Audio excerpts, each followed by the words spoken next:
गए, पर आपको तो पता होगा कि राजेंद्र बाबू एक ऐसे राष्ट्रपति हमारे हमको प्राप्त हुए कि वो साधु संतों को राष्ट्रपति भवन में बुलाते थे, उसके सत्संग रखते थे, उसने गोपी गीत भी करवाया था और हमारे स्वामी शर्मानंद जी को अक्सर बुला करके उसका मार्गदर्शन प्राप्त करते थे। सोमनाथ शिव तो विश्व का, शिव मानी विश्व का कल्याण करने वाला परम भक्त, शुभम करो सबका शुभ, और ऐसी शुभ की स्थापना के लिए भारत का प्रथम नागरिक महामहिम राजेंद्र बाबू गए, और ये तो स्वागत योग्य घटना है, ये तो एक बड़ा परम संदेश है। समय पंडित जी का जो विचार हो, जो हुआ हो, लेकिन ये भी अपनी निष्ठा से, निर्भयता से लिया गया कदम था, स्वागत।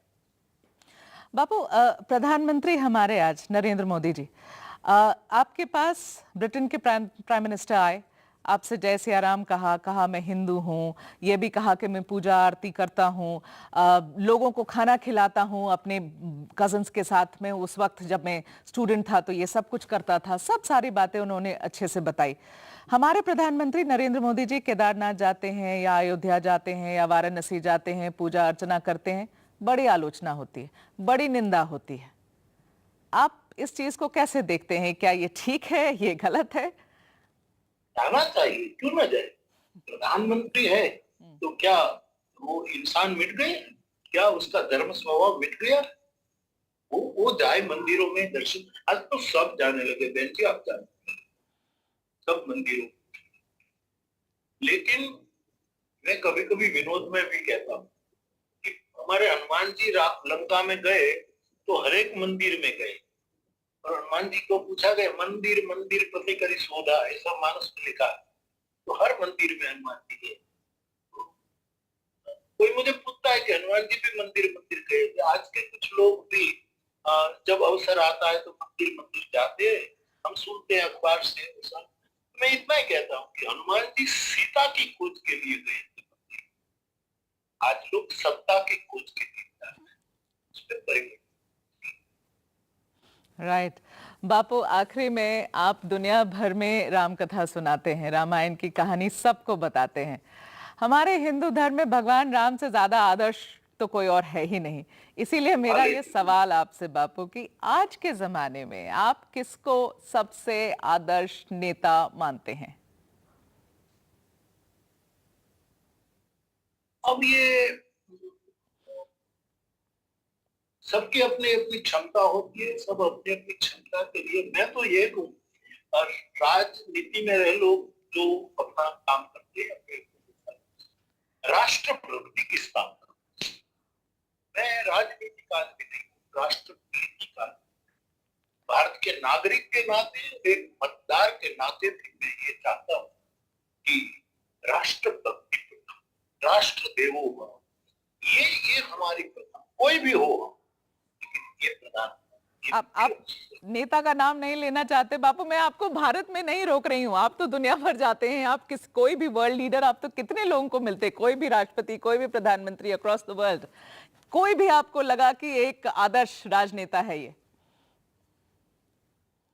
कई होते हैं और हमारे देश में भी हुए हैं, होते रहेंगे, दुनिया में भी।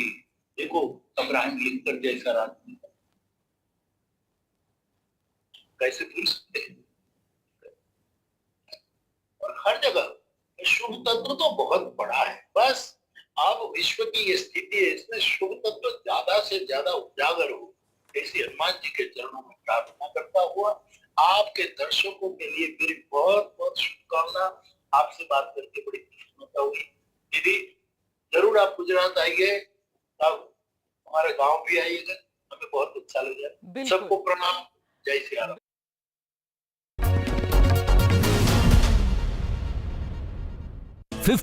It's undeniable. We're facing the crisis of the generation, climate change, and it's happening. Not in some far off distant land or some millions of years away. It's happening now. And it affects everything we know and love. Information around climate change can often feel too distant, too jargony, too scary, too anxiety-filled, too technical, or too political. I'm here to change that. The Climate Explainers, part of NDTV's 6-month-long campaign, building a blueprint for climate action. The climate clock is ticking, but we're just in time.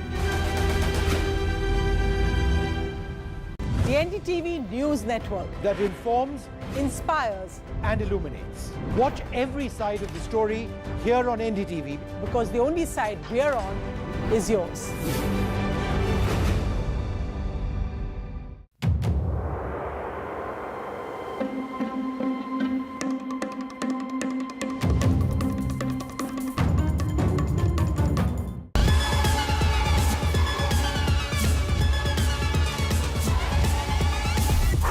That was fast, right? But tech is evolving even quicker than our abilities to adapt. And that's how I like to roll. Technology तो आप सभी के पास है, but what you need is everything else. मेरा नाम है गौरव और अब मैं आ गया हूँ NDTV नेटवर्क पे हर रोज हर हफ्ते अब आपके और पास. Go beyond the now. When there's too much talking but very little being said, too many voices but hardly any being heard, you turn to a show that puts you front and center. A show that headlines the stories of the people, by the people, for the people.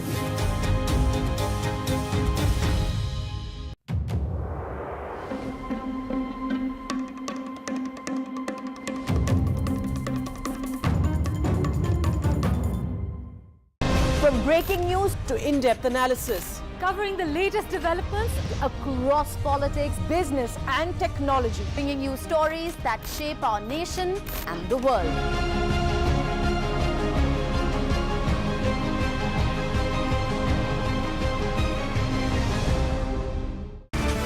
"23 years of the big fight." This show is not just an ordinary debate show, but it is a responsibility in service of our viewers.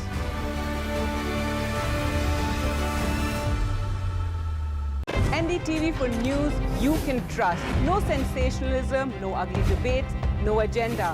We strive to be transparent and unbiased in our reporting so you can get news that you can rely on.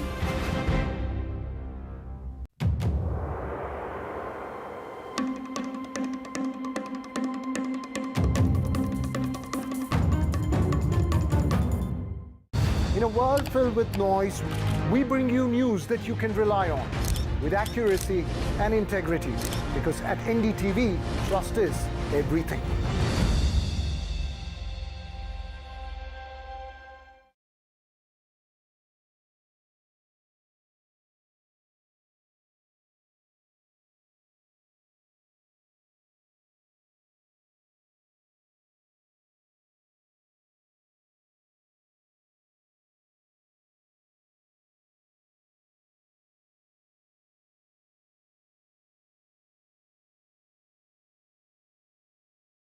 A debate has many facets, perhaps no one right answer. Left, right, and center. Conversations that get to the core of the debate.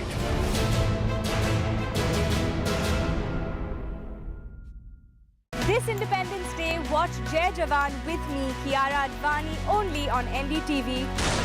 Wow!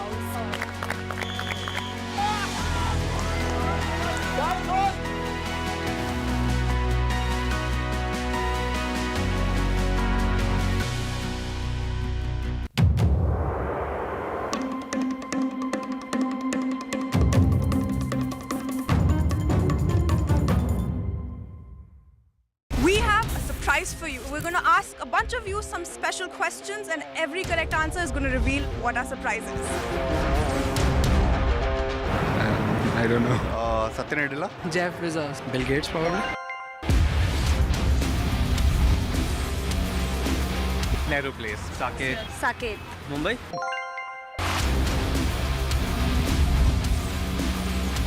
Technical Guruji. Tech Guruji. Technical Guruji. Technical Guruji. चलिए शुरू करते हैं. It's undeniable. we're facing the crisis of the generation, climate change. And it's happening, not in some far-off distant land or some millions of years away. It's happening now. And it affects everything we know and love. Information around climate change can often feel too distant, too jargony, too scary, too anxiety-filled, too technical, or too political. I'm here to change that.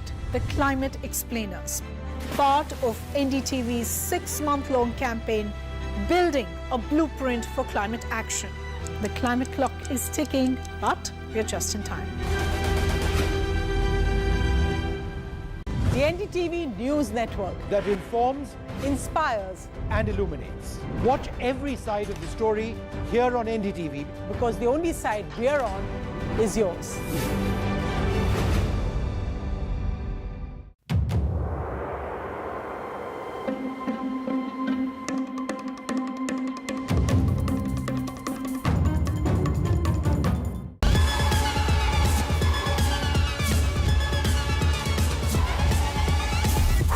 That was fast, right? But tech is evolving even quicker than our abilities to adapt. And that's how I like to roll.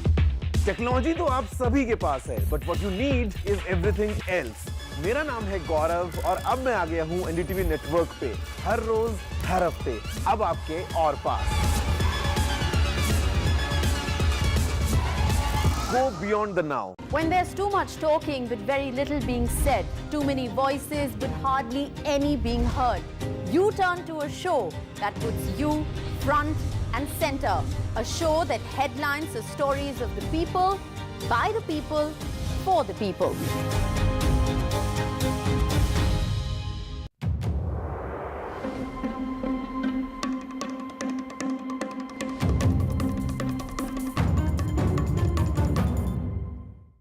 From breaking news to in-depth analysis, Covering the latest developments Across politics, business and technology. bringing you stories that shape our nation and the world.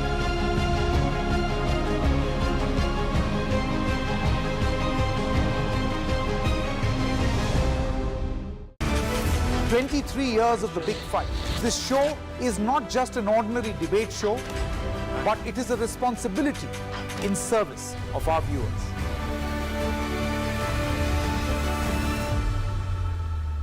NDTV for news you can trust. No sensationalism, no ugly debates, no agenda. We strive to be transparent and unbiased in our reporting so you can get news that you can rely on.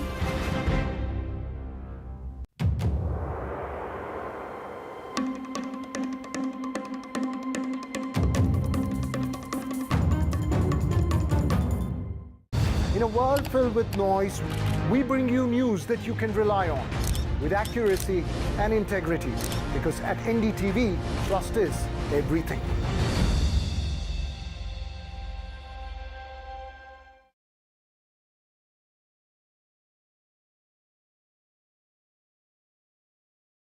A debate has many facets, perhaps no one right answer. Left, right, and center. Conversations that get to the core of the debate.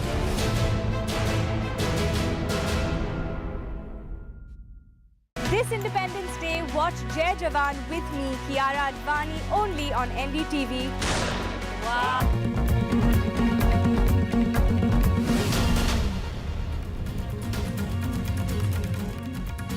Good morning and welcome to NDTV 24x7. We hope you're having a great Sunday morning. We'll get you the top news stories to start your day. We'll start with great news for India's moon mission as Chandrayaan-3 has completed a successful milestone. But on the other side, a major roadblock for Russia's moon mission. We'll get you details on that. Meanwhile, Rahul Gandhi is paying a special tribute to former Prime Minister and his father Rajiv Gandhi in Ladakh. Details coming up. First, take a look at the headlines. Chandrayaan-3 completes a major milestone, the second and final de-boosting operation of India's moon mission. Chandrayaan-3 successfully completed. Next up, the moon. Chandrayaan-3 on track to land on the moon's surface on Wednesday. Russia's Luna 25 faces an emergency ahead of the moon landing. An emergency situation disrupted the mission's pre-moon landing maneuver. The Russian space agency yet to confirm if the incident will delay landing. Home Minister Amit Shah to release Madhya Pradesh government's report card today in Bhopal. This as Amit Shah will make his second visit to poll-bound Madhya Pradesh in less than a month.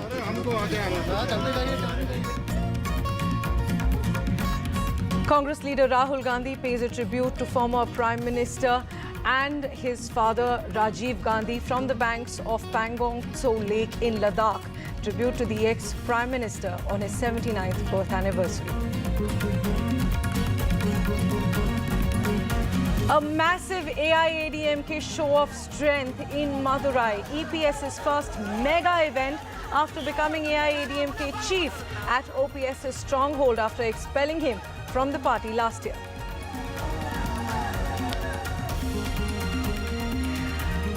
A junior commissioned officer and 8 Jawans killed after the truck they were travelling in fell into a river in Ladakh. The Prime Minister and Defence Minister say their service to the nation will never be forgotten.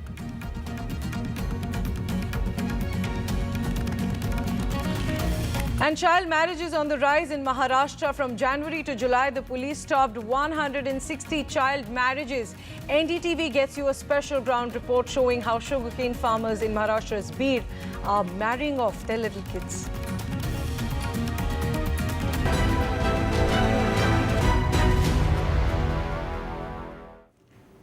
We're starting this morning with great news for India's moon mission. The second and final de-boosting operation of India's moon mission, Chandrayaan-3, has been successfully completed this morning, and scientists at ISRO are closely monitoring the critical phase ahead of the spacecraft's landing on the lunar surface on Wednesday. So in about 3 days from now, Chandrayaan-3 is set to land on the moon's surface. The lander Vikram has placed itself in an orbit where the closest point to the moon is just about 25 kilometers and the farthest is about 134 kilometers.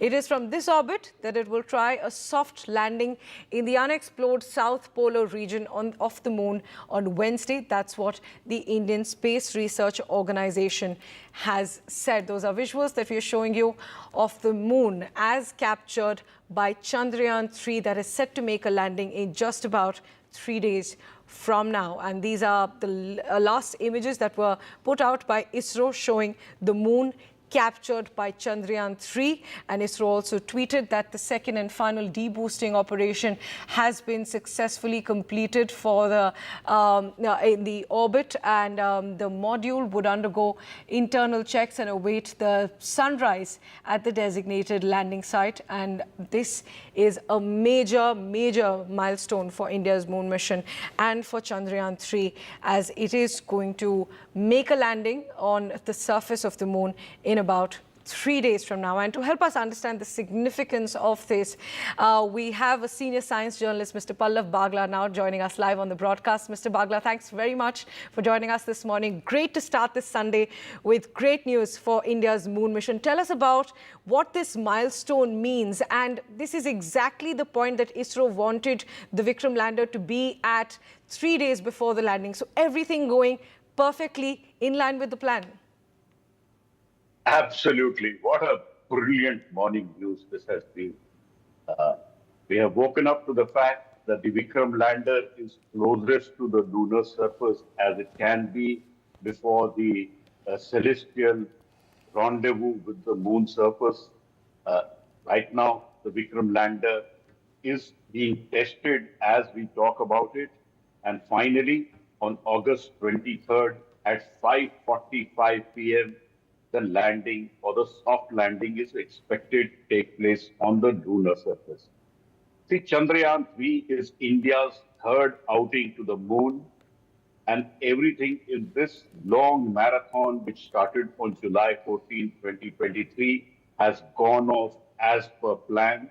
It was launched using the launch vehicle Mark III or the Bahubali rocket. Since then, it orbited the Earth, orbited the moon, and now it is the closest to the moon as it can be before the soft landing is attempted.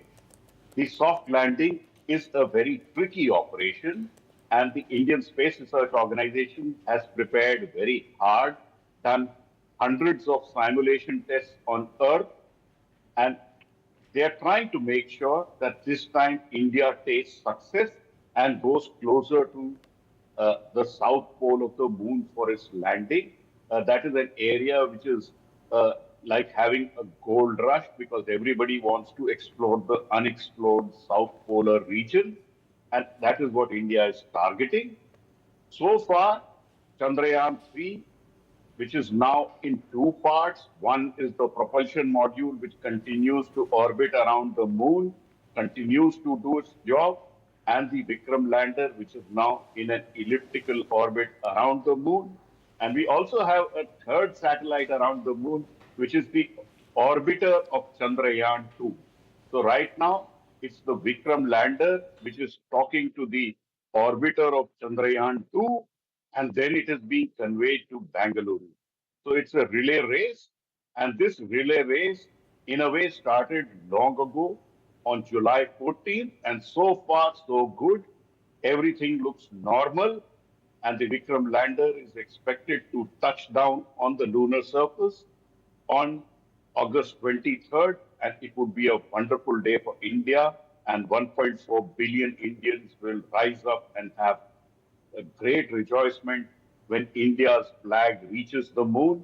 One of the first operations which, once the Pragyan rover rolls out onto the moon surface, would be that the Pragyan rover would take images of Vikram, and Vikram would take images of the Pragyan rover. Right. Which I say, we will have the first selfies from the lunar surface for India, and what a great day that would be. I am looking forward to it. So is India, and also so is Russia and the world.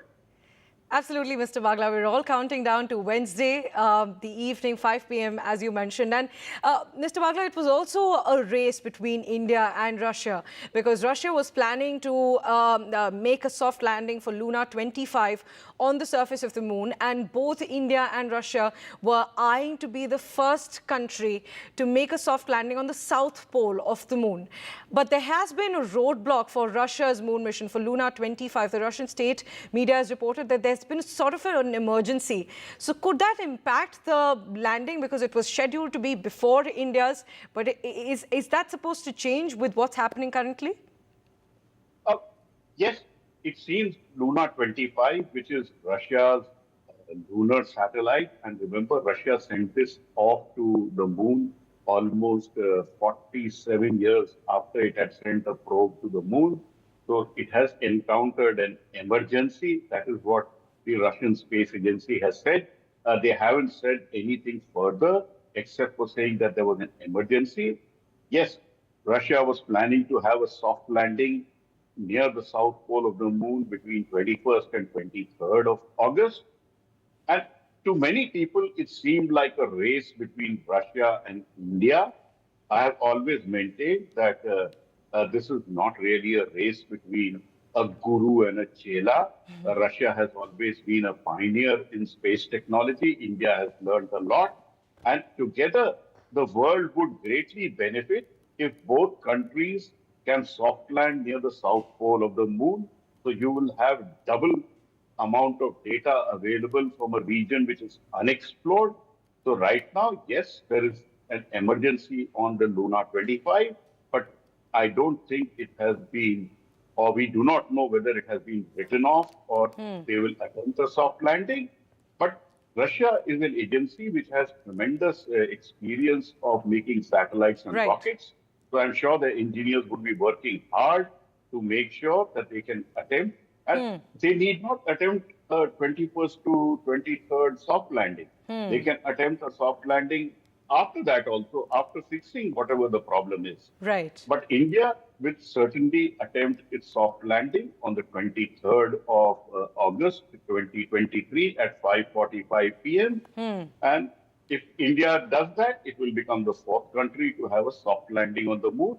Russia has already done a soft landing earlier. But it is a moment which the world is looking forward to, if there can be double amount of data. Right. But if there is an emergency, we should understand this remains rocket science. Right, And of it course. is very tricky. We'll wait to see if at all there's a change in the schedule for Luna 25, but great to know that India's moon mission is right on track. Thanks very much, Mr. Pallav Bagla, for joining us this morning with the great news for India's moon mission. Moving on to the other big story now, to politics. Union Home Minister Amit Shah will be in Madhya Pradesh's Bhopal today, which is the state that's going to go to polls later this year. And the Union Home Minister will release the BJP government's report card in Bhopal, and he'll also address the BJP's working committee meeting in Gwalior. My colleague Mario Shakil gets us more details.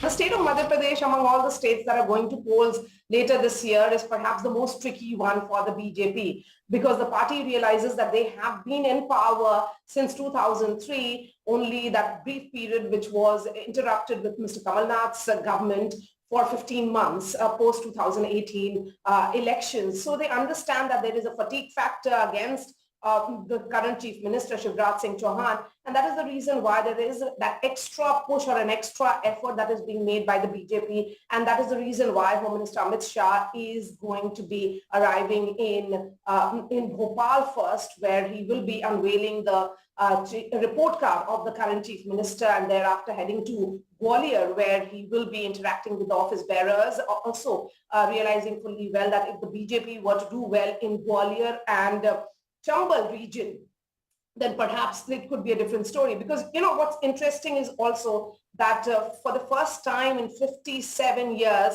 the BJP has lost the mayoral elections which took place earlier, and that was won by the Congress party. Because the Congress party has won, they have this reason that things are looking different perhaps for the Congress this time around in the state of Madhya Pradesh, and that is the reason why Mr. Kamal Nath and the entire Congress feels that they have a fair chance at government.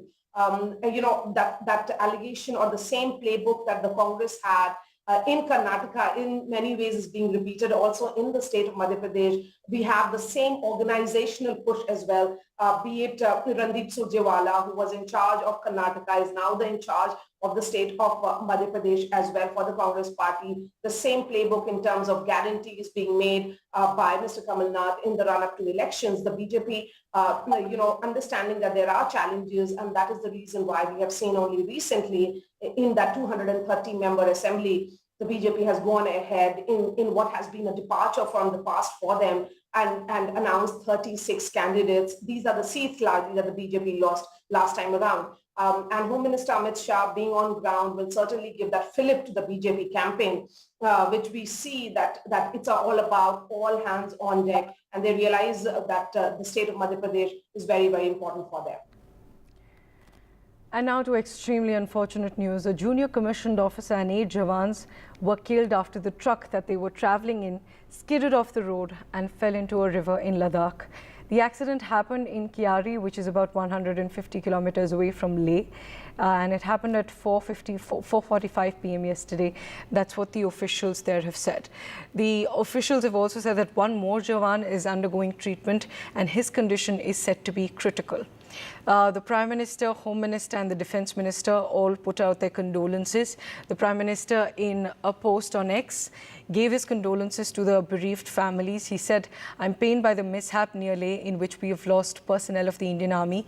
Their rich service to the nation will always be remembered. Condolences to the bereaved families, and may those who are injured recover at the earliest." Along with that, Defence Minister Rajnath Singh also tweeted that, "I'm saddened by the loss of Indian Army personnel due to an accident near Leh in Ladakh. We will never forget their exemplary service to our nation. My thoughts are with the bereaved families, and the injured personnel have been rushed to the field hospital, praying for their speedy recovery." We also got an update from our colleague Nazir Masoodi on the ground, and he informed that the one Jawan who was injured, he is still critical and undergoing treatment. From the opposition, Rahul Gandhi also tweeted that the news of the martyrdom of many of our soldiers due to the accident of an army vehicle in Ladakh is extremely sad. I pay my humble tribute and my deepest condolences to the bereaved families of the Jawans, and I hope for the speedy recovery of the injured. The Home Minister tweeted, "Deeply saddened by the tragic road accident, and the entire nation stands shoulder to shoulder with the bereaved families," and he also conveyed his condolences. So now, this morning, the one injured soldier is still critical. The other big story now from Tamil Nadu, the AIADMK, which is the key opposition in Tamil Nadu, is holding a mega conference in Madurai. And this is the first show of strength by EPS after he became the chief of the party, expelling his former boss OPS last year, with whom he had shared power after Jayalalita's death. Now, my colleague Sam Daniel is joining us for more on this. And Sam, Madurai in southern Tamil Nadu is seen as a bastion of OPS, and that's the location that EPS has chosen for this mega show of strength. And we're seeing those visuals on our screen, a massive show of strength. There are thousands of people there. So tell us about this event that has been planned and the location that has been chosen by EPS for this mega event.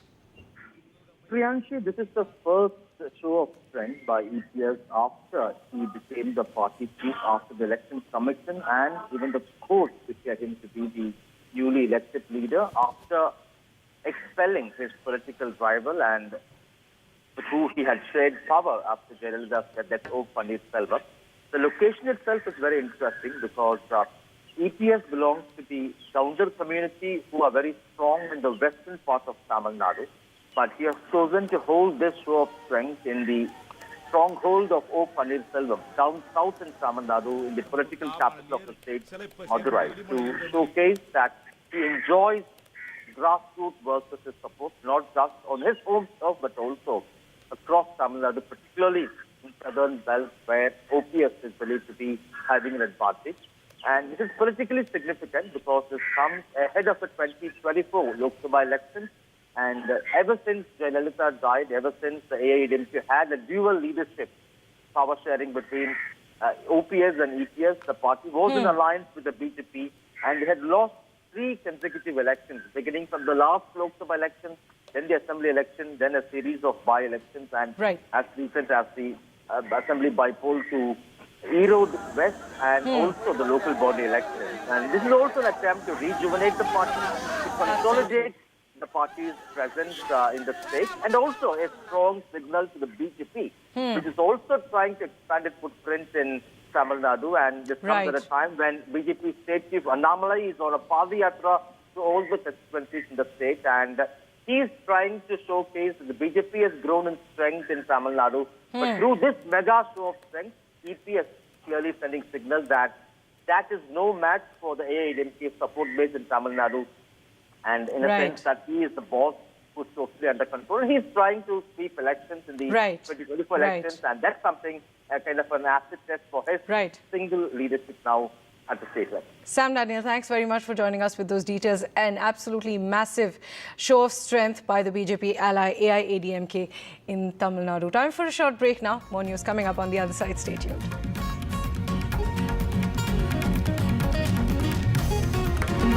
15,000.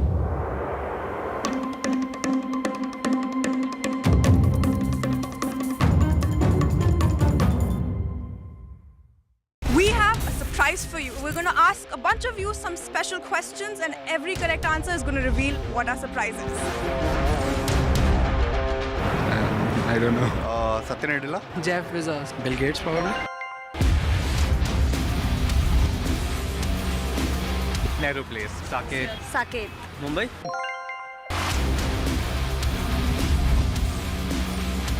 Technical Guruji. Tech Guruji. Technical Guruji. Technical Guruji. चलिए शुरू करते हैं. When Saurav was a very small child, a school-going kid, so once coming back from school to home, he saw someone's funeral going on. So when he came home, he asked his mother, "तो death तो colorful होनी चाहिए." That's what he said. Death colorful होनी चाहिए, रंगीन होनी चाहिए. When his funeral was there, it was colorful, the way he wanted. It was all flowers. Tiranga was there. Soldiers were in uniform. And ceremonial band was playing. The bugle was there. Everyone was there.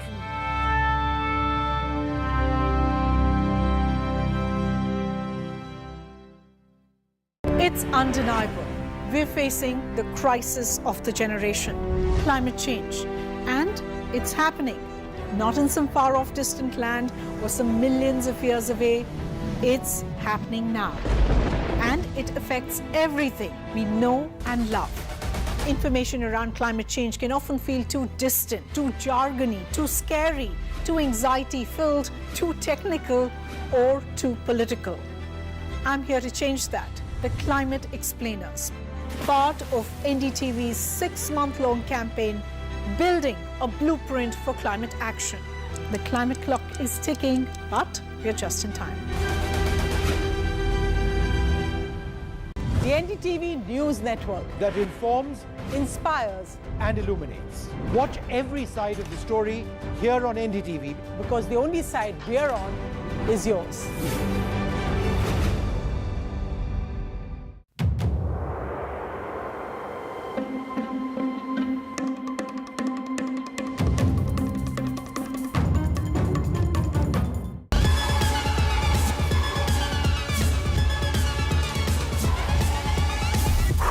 That was fast, right? But tech is evolving even quicker than our abilities to adapt. And that's how I like to roll. Technology तो आप सभी के पास है, but what you need is everything else. मेरा नाम है गौरव और अब मैं आ गया हूँ NDTV नेटवर्क पे, हर रोज, हर हफ्ते, अब आपके और पास. Go beyond the now. When there's too much talking but very little being said, too many voices but hardly any being heard, you turn to a show that puts you front and center. A show that headlines the stories of the people, by the people, for the people.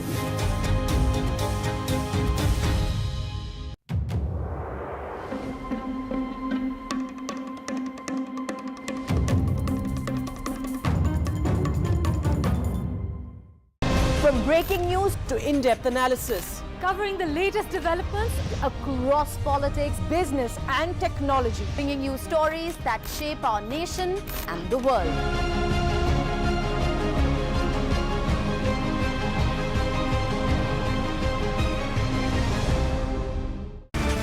"23 years of the big fight." This show is not just an ordinary debate show, but it is a responsibility in service of our viewers.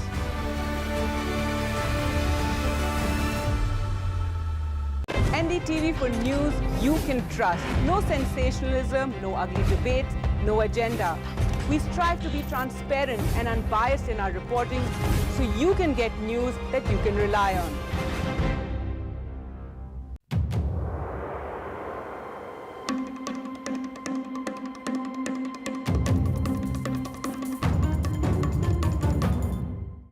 In a world filled with noise, we bring you news that you can rely on, with accuracy and integrity, because at NDTV, trust is everything.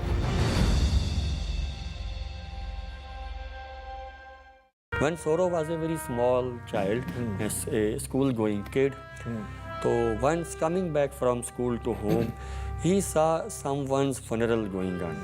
So when he came home, he asked his mother, तो death तो colorful होनी चाहिए. That's what he said. Death colorful होनी चाहिए, रंगीन होनी चाहिए.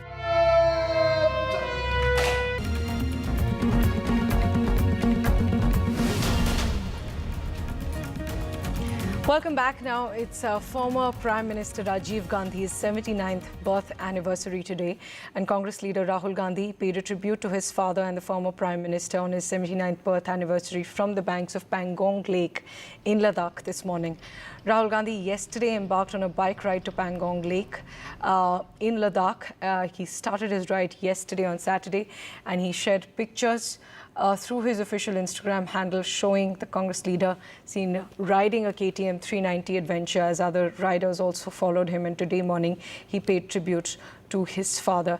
Now, this is the first visit of Rahul Gandhi to Ladakh since Jammu and Kashmir was bifurcated into two union territories, Ladakh and Jammu and Kashmir, following the removal of Article 370 in 2019. Listen in to what Rahul Gandhi said while he paid tribute. He said that his father had always spoken about how Pangong was the most beautiful place on earth. Time for a short break now. News continues on the other side. Stay tuned.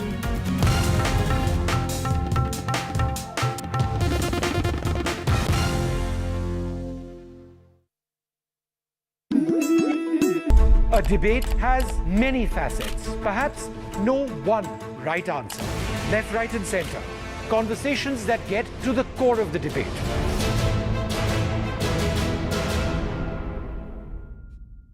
This Independence Day, watch Jai Jawan with me, Kiara Advani, only on NDTV. Wow!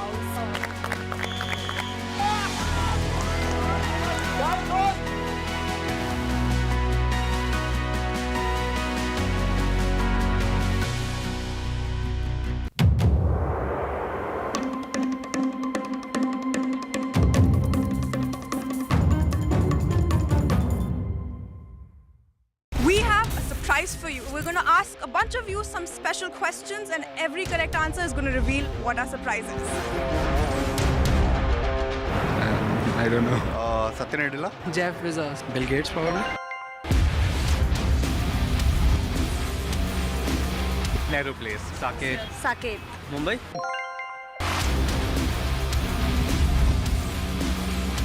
Technical Guruji. Tech Guruji. Technical Guruji. Technical Guruji. चलिए शुरू करते हैं। When Soro was a very small child, a school-going kid, so once coming back from school to home, he saw someone's funeral going on. So when he came home, he asked his mother, "तो death तो colorful होनी चाहिए." That's what he said. Death colorful होनी चाहिए, रंगीन होनी चाहिए. When his funeral was there, it was colorful, the way he wanted. It was all flowers. Tiranga was there. Soldiers were in uniform, and ceremonial band was playing. The bugle was there. Everyone was there.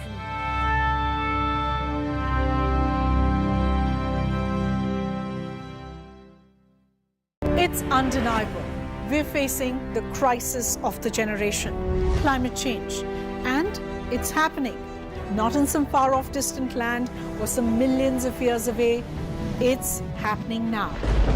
And it affects everything we know and love. Information around climate change can often feel too distant, too jargony, too scary, too anxiety-filled, too technical, or too political. I'm here to change that. The Climate Explainers.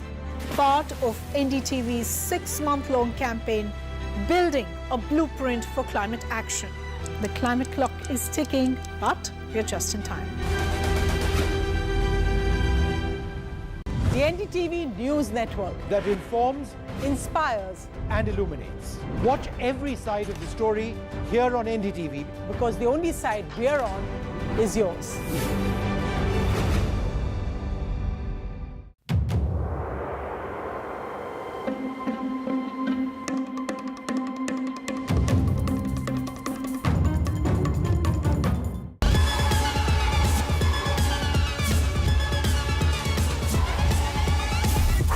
That was fast, right? But tech is evolving even quicker than our abilities to adapt, and that's how I like to roll. Technology तो आप सभी के पास है, but what you need is everything else. मेरा नाम है गौरव और अब मैं आ गया हूँ NDTV नेटवर्क पे हर रोज हर हफ्ते, अब आपके और पास. Hello guys, welcome to another fresh episode of your favorite show about all the gadgets and all the gizmos, which is Gadget 360 with Technical Guruji. And as with every week, इस हफ्ते भी मेरे पास में काफी कुछ exciting चीजें हैं आपके लिए. Interesting gadgets, some cool tips, and of course answering all your questions in my favorite segment, Ask TG. So everything coming together. जल्दी से आगे बढ़ते हैं. My name is Gaurav, aka Technical Guruji. चलिए शुरू करते हैं.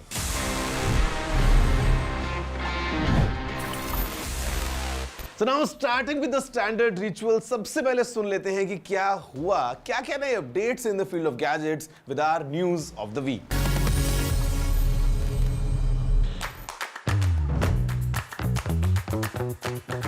In their S1 series of scooters, Ola ने लॉन्च कर दिया है अपना cheapest variant yet. इसके इंट्रोडक्टरी प्राइसेस स्टार्ट करते हैं 79,999 X showroom of course. The S1X will be available in 3 variants. S1X जो आता है 2 kWh बैटरी के साथ, then एक वेरिएंट 3 kWh बैटरी के साथ, and then there's the S1X Plus. उसमें भी 3 kWh की बैटरी पैक होगी but with a variety of additional features. Deliveries को आप एक्सपेक्ट कर सकते हैं दिसंबर ऑनवर्ड्स. जेंशिन इम्पैक्ट के enthusiast gamers are in for a treat क्योंकि इसमें ऐड कर दिया गया है द फोंटेन रीजन जो इंस्पायर्ड है 1910s के फ्रांस से, along with a set of new characters as well. Game play अब फीचर करता है exploration across land as well as underwater regions.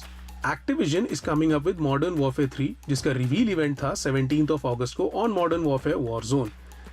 Going by the snippets and clips जो share करे थे गेम मेकर ने ही, we're certain that this will tie up with the Modern Warfare 3's gameplay जो 10th of November 2023 को release होने वाला है. If you're somebody who loves off-roading and आप एक EV भी चलाना चाहते हैं, Mahindra has unveiled the concept Mahindra Thar E electric SUV. इसको अगर XUV 400 से कंपेयर किया जाए जो उनकी एग्जिस्टिंग E SUV है, the Mahindra Thar E will sport a bigger battery pack and of course the Thar lineage. This EV is expected to launch towards the end of 2024 या फिर early 2025.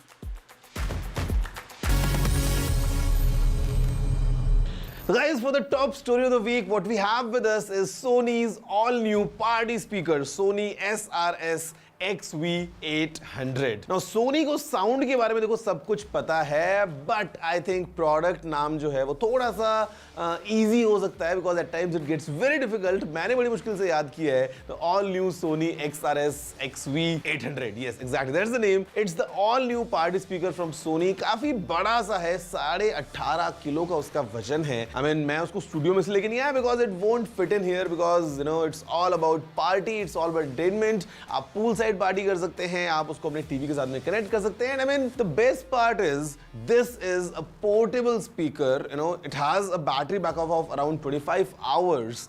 काफी बड़ा होने के बावजूद you can just carry it around. It has a nice RGB lighting setup. You can connect your microphones or your guitars. So आप karaoke sessions वगैरह को अच्छे से enjoy कर सकते हैं. I mean, you know, with multiple apps coming in from Sony, it gives you that entire customization around the lighting or different, you know, cool sound effects. Let's see up close how exactly is this Sony's all-new SRS XV800 party speaker. If you are somebody जो believe करता है कि life should be lived loud and at full volume, Sony आपके लिए लेके आया है उनका latest wireless party speaker, the XV800. अब चाहे आपको पार्टी करनी हो जहां पे आपको रॉक आउट करना हो या आपको एक इमर्सिव सराउंड साउंड एक्सपीरियंस चाहिए while watching shows or your favorite movies, the Sony XV800 is power packed with an incredible sound system to take care of all your needs. Priced at ₹64,990, XV800 अपने competitor से थोड़ा सा अलग है as it comes with a power backup that can last you up to a whopping 25 hours. What's even better, इसमें quick charge technology है जो speaker को बैटरी बैकअप देता है of up to 3 hours, that too in just 10 minutes. What makes the XV800 stand out? इसमें X balance speaker unit है जो help करता है डीपर एंड क्लियरर बेस को आपको देने के लिए so that your party has a thumping vibe. Adding to that, the XV800 boasts of omnidirectional sound, which is made possible with the multiple tweeters जो deliver करते हैं clear sound from the front as well as speaker के पीछे की side से भी. Thanks to the handle and the wheels, XV800 ये जो beast of a speaker है, it is very portable. You can take it to whichever party you want to participate in. XV800 में एक TV sound booster feature भी आता है which lets you enjoy enhanced sound of audiovisual content such as live performance videos and movies. And for the karaoke lovers, आपको सिर्फ एक mic plug in करना है and you're good to go. Okay, so coming at a price of approximately 65,000 rupees, speaker बहुत बड़ा है, the sound quality is fantastic, but you would want to invest this amount if you are sure कि आप इस speaker से अच्छे से party करने वाले हैं, because otherwise maybe a standard pair of earphones would fit your needs. So guys, did you know the most common password of all times is, yes, you guessed it, 1 2 3 4 5 6. ये इतना ज्यादा common हो गया है कि today all the hackers they are definitely using this simple softwares जहां पे such kind of common passwords as 1 2 3 4 5 6 और 11111 और QWERTY और पासवर्ड बीइंग पासवर्ड इसको इजीली गेस कर पाते हैं. At times multiple products and services won't let you set 1 2 3 4 5 6 as a password because they can easily detect कि it's quite easy to guess और इसीलिए वो आपको ये पासवर्ड लगाने नहीं देंगे. तो अगर आपका करंट पासवर्ड अभी चल रहा है 1 2 3 4 5 6 so it's better to change that password to something complex. Now guys, the next gadget that I have ये एक बहुत ही छोटा सा डिवाइस है बट समटाइम्स जैसे हमने बचपन से सुना है छोटी छोटी मगर मोटी बातें. Sometimes these tiny gadgets, they are very impactful, they are super useful, especially in the field of Apple. और मैं ऐसा क्यों बोल रहा हूँ? Because what I have is this. It is on the back of my iPhone. It snaps like magnetically because यहाँ पे MagSafe है तो like this, and it helps you record all your calls. See, call recording in Android is like a piece of cake. I think सभी लोग use करते हैं for various reasons. Of course, you would need to follow the local laws before recording any call because you would not want to get into any legal trouble. लेकिन at times you'd want to record calls for your own personal record या फिर अगर आप कोई एक important deal के बारे में बात कर रहे हैं तो you'd want to have that recording just as a backup या sometimes an important call and you would want to play that call again just to make sure that what all the conversation was. iPhones में अभी तक वैसा कोई option नहीं था to record calls and especially when you talk about a FaceTime call or a WhatsApp call. But यहाँ पे this is Magmo call recorder. This gadget comes all the way from South Korea जहाँ पे ये बनाया गया है. And the thing is कि ये जब आप फोन के पीछे लगा देते हो it needs no application, no kind of software to be installed, no notification, nothing. It is a complete covert product for call recording. यहाँ पे the battery life is for 6 hours. It can store call recordings for up to 500 hours. And यहाँ पे the thing is कि जैसे आप इसको चिपका देते हैं, if you want to record any call, whenever, you just need to flip the switch and it instantly starts recording. The moment you want to stop the recording, just flip the switch one more time. And यहाँ पे ये काम में लेता है the vibrations coming in. कि जब आप किसी से बात कर रहे हैं, now your audio is straightforward, वो सीधा ये अपने माइक पे पिक कर लेगा. But to record the audio that's coming from the other side, जो आपके earpiece में आवाज आ रही है, वहाँ पे जो minor vibrations हो रहे हैं as the sound waves are coming in, ये उनको detect करता है because there's a piezoelectric sensor inside और उससे वो सारे vibrations को record करने के बाद में it stores in form of an audio file. The moment you plug this device to your computer, you can have a list of all the recordings that you have done in the past and ये WhatsApp calls, FaceTime calls, या normal calls, या anything, if any sound is coming in from your iPhone, this will record everything completely silently without letting anyone know the call is being recorded. So this is Magmo call recorder.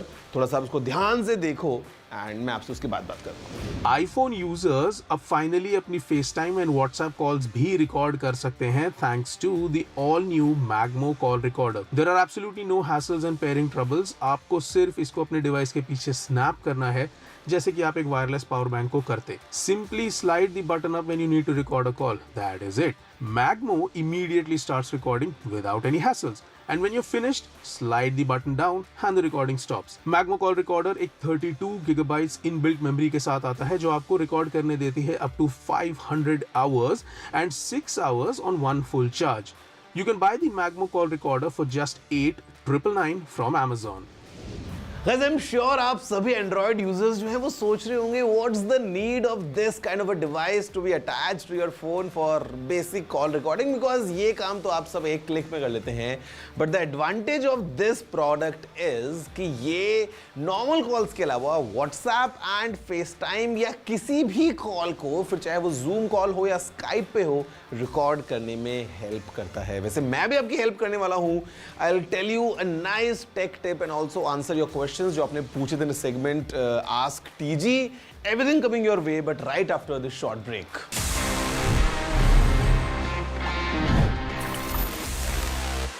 15,000. When there's too much talking but very little being said, too many voices but hardly any being heard, you turn to a show that puts you front and center. A show that headlines the stories of the people, by the people, for the people.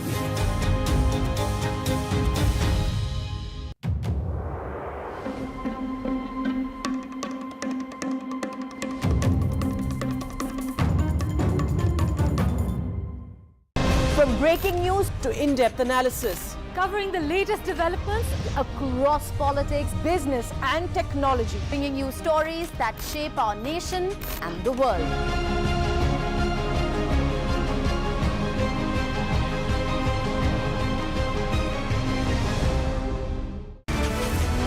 Years of the big fight. This show is not just an ordinary debate show, but it is a responsibility in service of our viewers.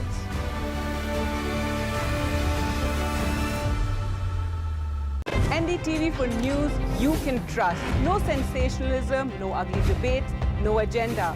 We strive to be transparent and unbiased in our reporting so you can get news that you can rely on.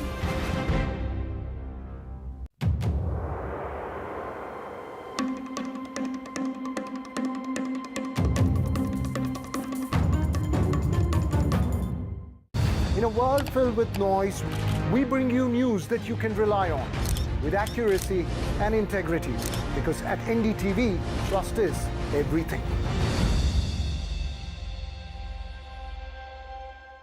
When Saurav was a very small child, a school-going kid, so once coming back from school to home, he saw someone's funeral going on. So when he came home, he asked his mother, तो death तो colorful होनी चाहिए. That's what he said. Death colorful होनी चाहिए, रंगीन होनी चाहिए. When his funeral was there, it was colorful, the way he wanted. It was all flowers. Tiranga was there. Soldiers were in uniform. And ceremonial band was playing. The bugle was there. Everyone was there.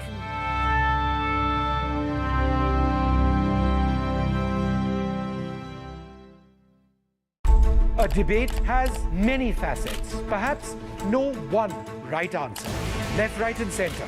Conversations that get to the core of the debate.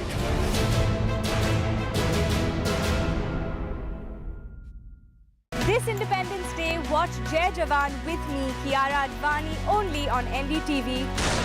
Wow!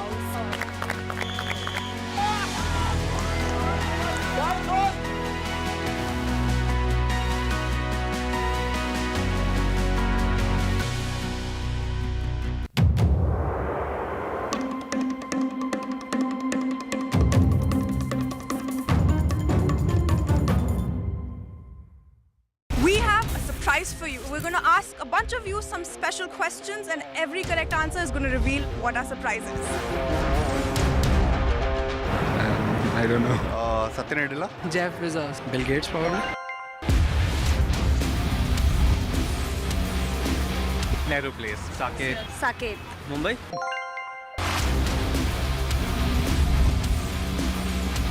Technical Guruji. Tech Guruji. Technical Guruji. Technical Guruji.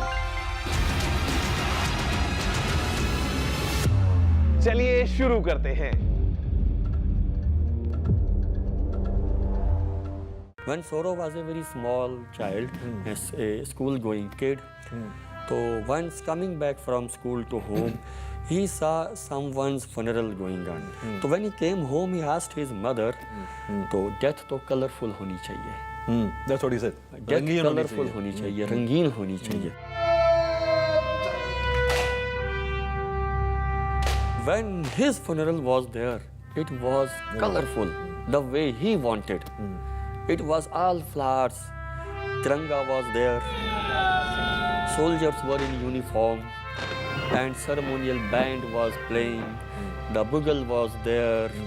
Everyone was there.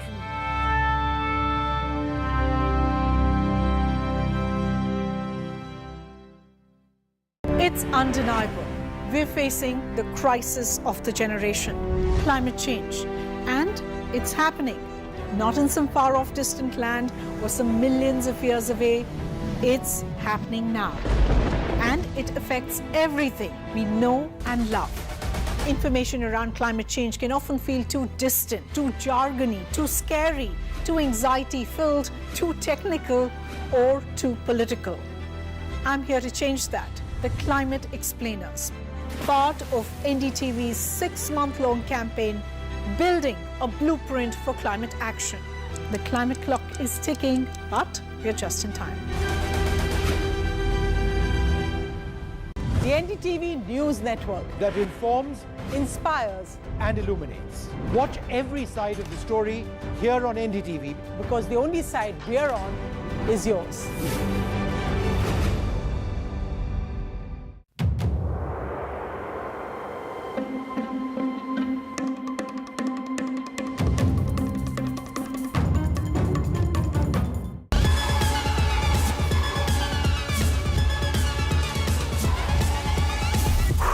That was fast, right? But tech is evolving even quicker than our abilities to adapt. And that's how I like to roll. Technology तो आप सभी के पास है, but what you need is everything else. मेरा नाम है गौरव और अब मैं आ गया हूँ NDTV नेटवर्क पे हर रोज हर हफ्ते अब आपके और पास.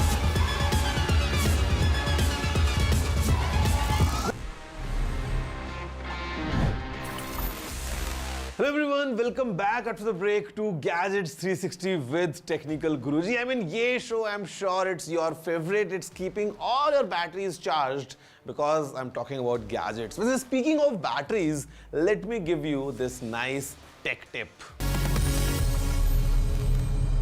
Okay, so the tip is, okay, normally it won't matter कि आप अपने फोन की बैटरी को कैसे कब कितना चार्ज कर रहे हो because the batteries are smart, the chargers are smart, the devices are smart and overall अगर आपको एक ठीक ठाक बैटरी को यूज करना है let's say for a period of 2-3 years it's all fine no matter how you charge it.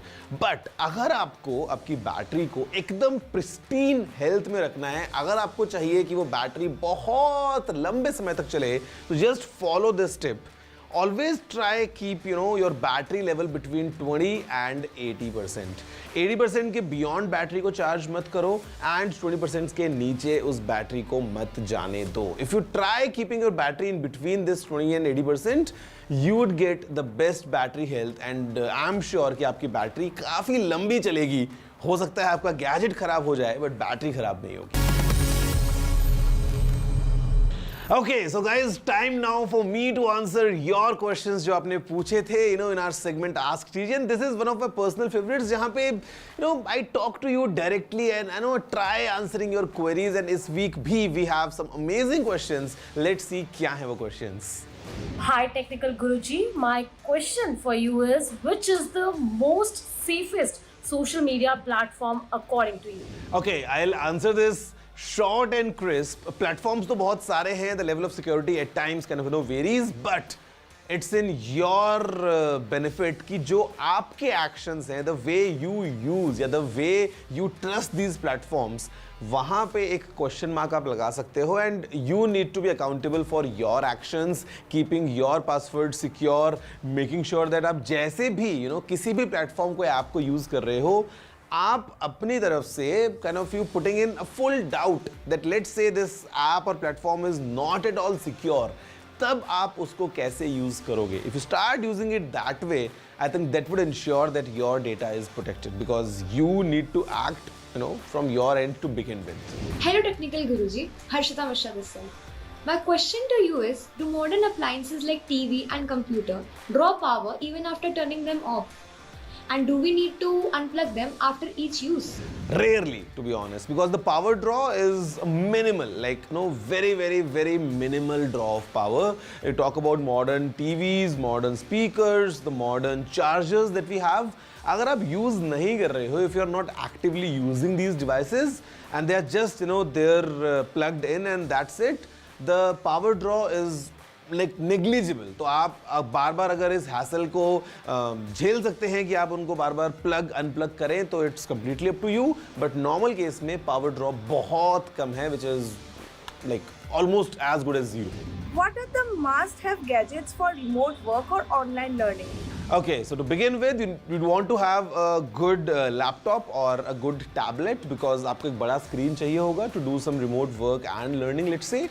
At the same time, you'd want to have a nice setup for a video. Could be an included, webcam जो आपके laptop में है या फिर जो आपके laptop के अलावा tab में, let's say, आपका selfie camera है. But if you want to have a professional, video quality, तो आपके पास में एक dedicated camera भी होना चाहिए as, a webcam. At the same time, you want to have a nice, pair of headphones जहाँ पे आपको आवाज़ भी अच्छे से आ रही है and the mic is good enough ताकि आपकी आवाज़ भी सामने, you are able to transmit nicely. At the same time, you want to have a clean environment जहाँ पे you're getting this space to do remote working or online learning, and the core of it, you'd want to have a stable internet connection.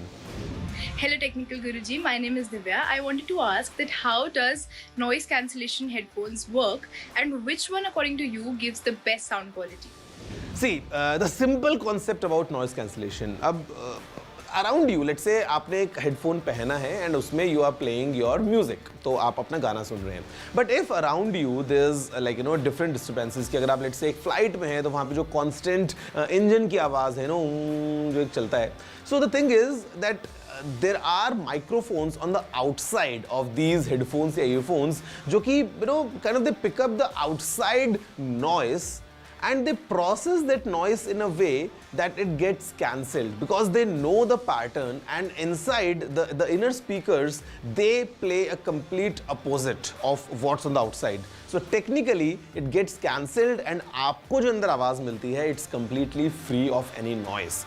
Now the way these headphones and earphones work, they are most suitable for a constant kind of low end frequency वाली noise को eliminate करने के लिए. At times they would not be able to filter out the noise of people talking या some random kid who's screaming. वो filter करना is very मुश्किल because the way kind of the sound waves are very dynamic in nature. It becomes difficult for these earphones to filter that out. Speaking of the best, you can have a look at, let's say the Apple's AirPods, they are very good. Sony's, the XM5s, they are very good.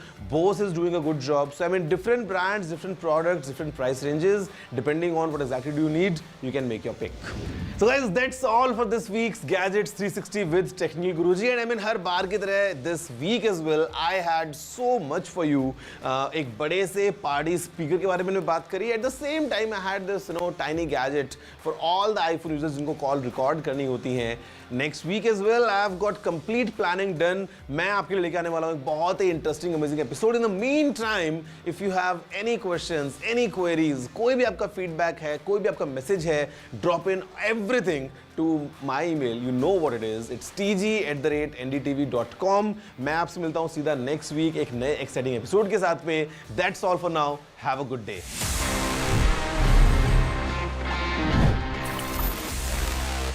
When there's too much talking but very little being said, too many voices but hardly any being heard, you turn to a show that puts you front and center. A show that headlines the stories of the people, by the people, for the people.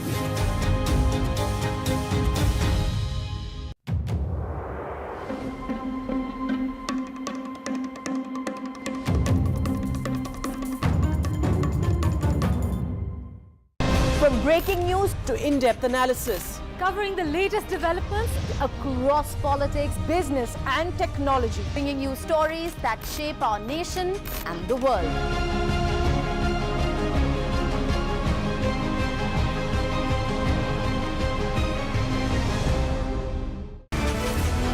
Years of the big fight. This show is not just an ordinary debate show, but it is a responsibility in service of our viewers.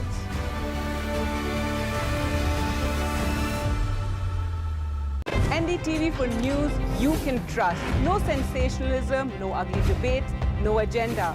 We strive to be transparent and unbiased in our reporting so you can get news that you can rely on.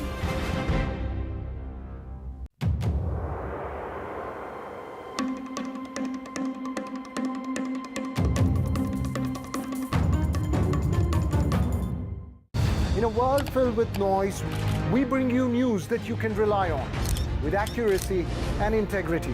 Because at NDTV, trust is everything. When Saurav was a very small child, as a school-going kid, so once coming back from school to home, he saw someone's funeral going on. So when he came home, he asked his mother, "तो death तो colorful होनी चाहिए." That's what he said. Death colorful होनी चाहिए, रंगीन होनी चाहिए. When his funeral was there, it was colorful, the way he wanted. It was all flowers. Tiranga was there. Soldiers were in uniform. And ceremonial band was playing. The bugle was there. Everyone was there.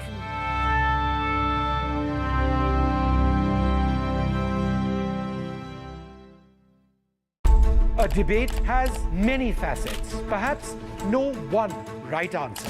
Left, right, and center. Conversations that get to the core of the debate.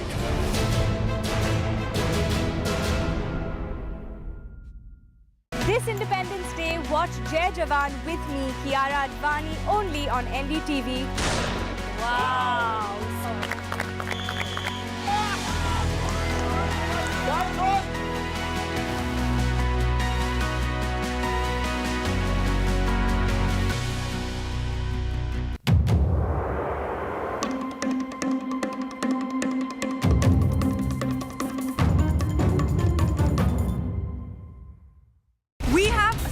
For you. We're going to ask a bunch of you some special questions, and every correct answer is going to reveal what our surprise is.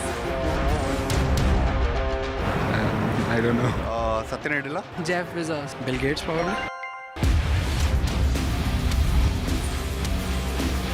Nadu place. Saket. Saket. Mumbai.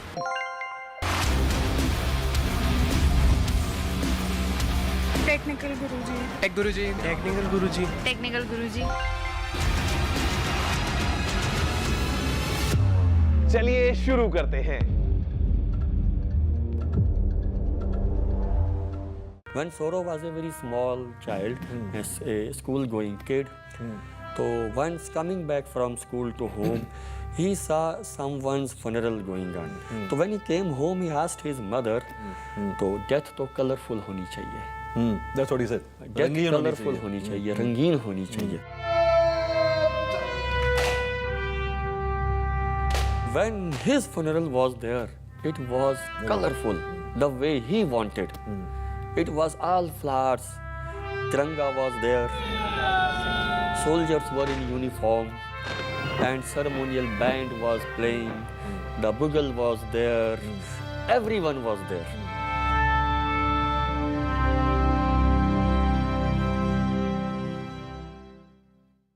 It's undeniable. We're facing the crisis of the generation, climate change. And it's happening. Not in some far-off distant land or some millions of years away. It's happening now. And it affects everything we know and love. Information around climate change can often feel too distant, too jargony, too scary, too anxiety-filled, too technical, or too political. I'm here to change that. The Climate Explainers. Part of NDTV's 6-month-long campaign, Building a Blueprint for Climate Action. The climate clock is ticking, but we're just in time. The NDTV News Network that informs, inspires, and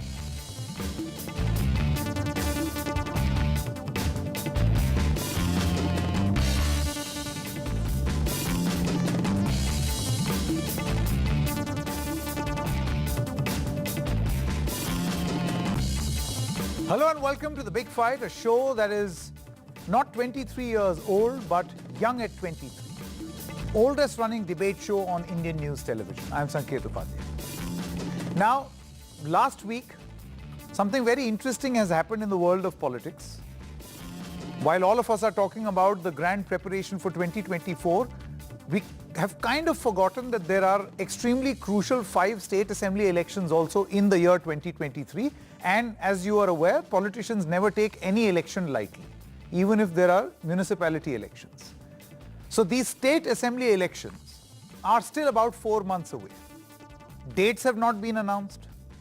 We do not know in how many phases these elections will be held, what time of the year. We have a rough idea around November and December. But with 4 months left, the BJP was the first to move. They have already declared 39 candidates in Madhya Pradesh, 21 in Chhattisgarh, and set up 2 committees in Rajasthan.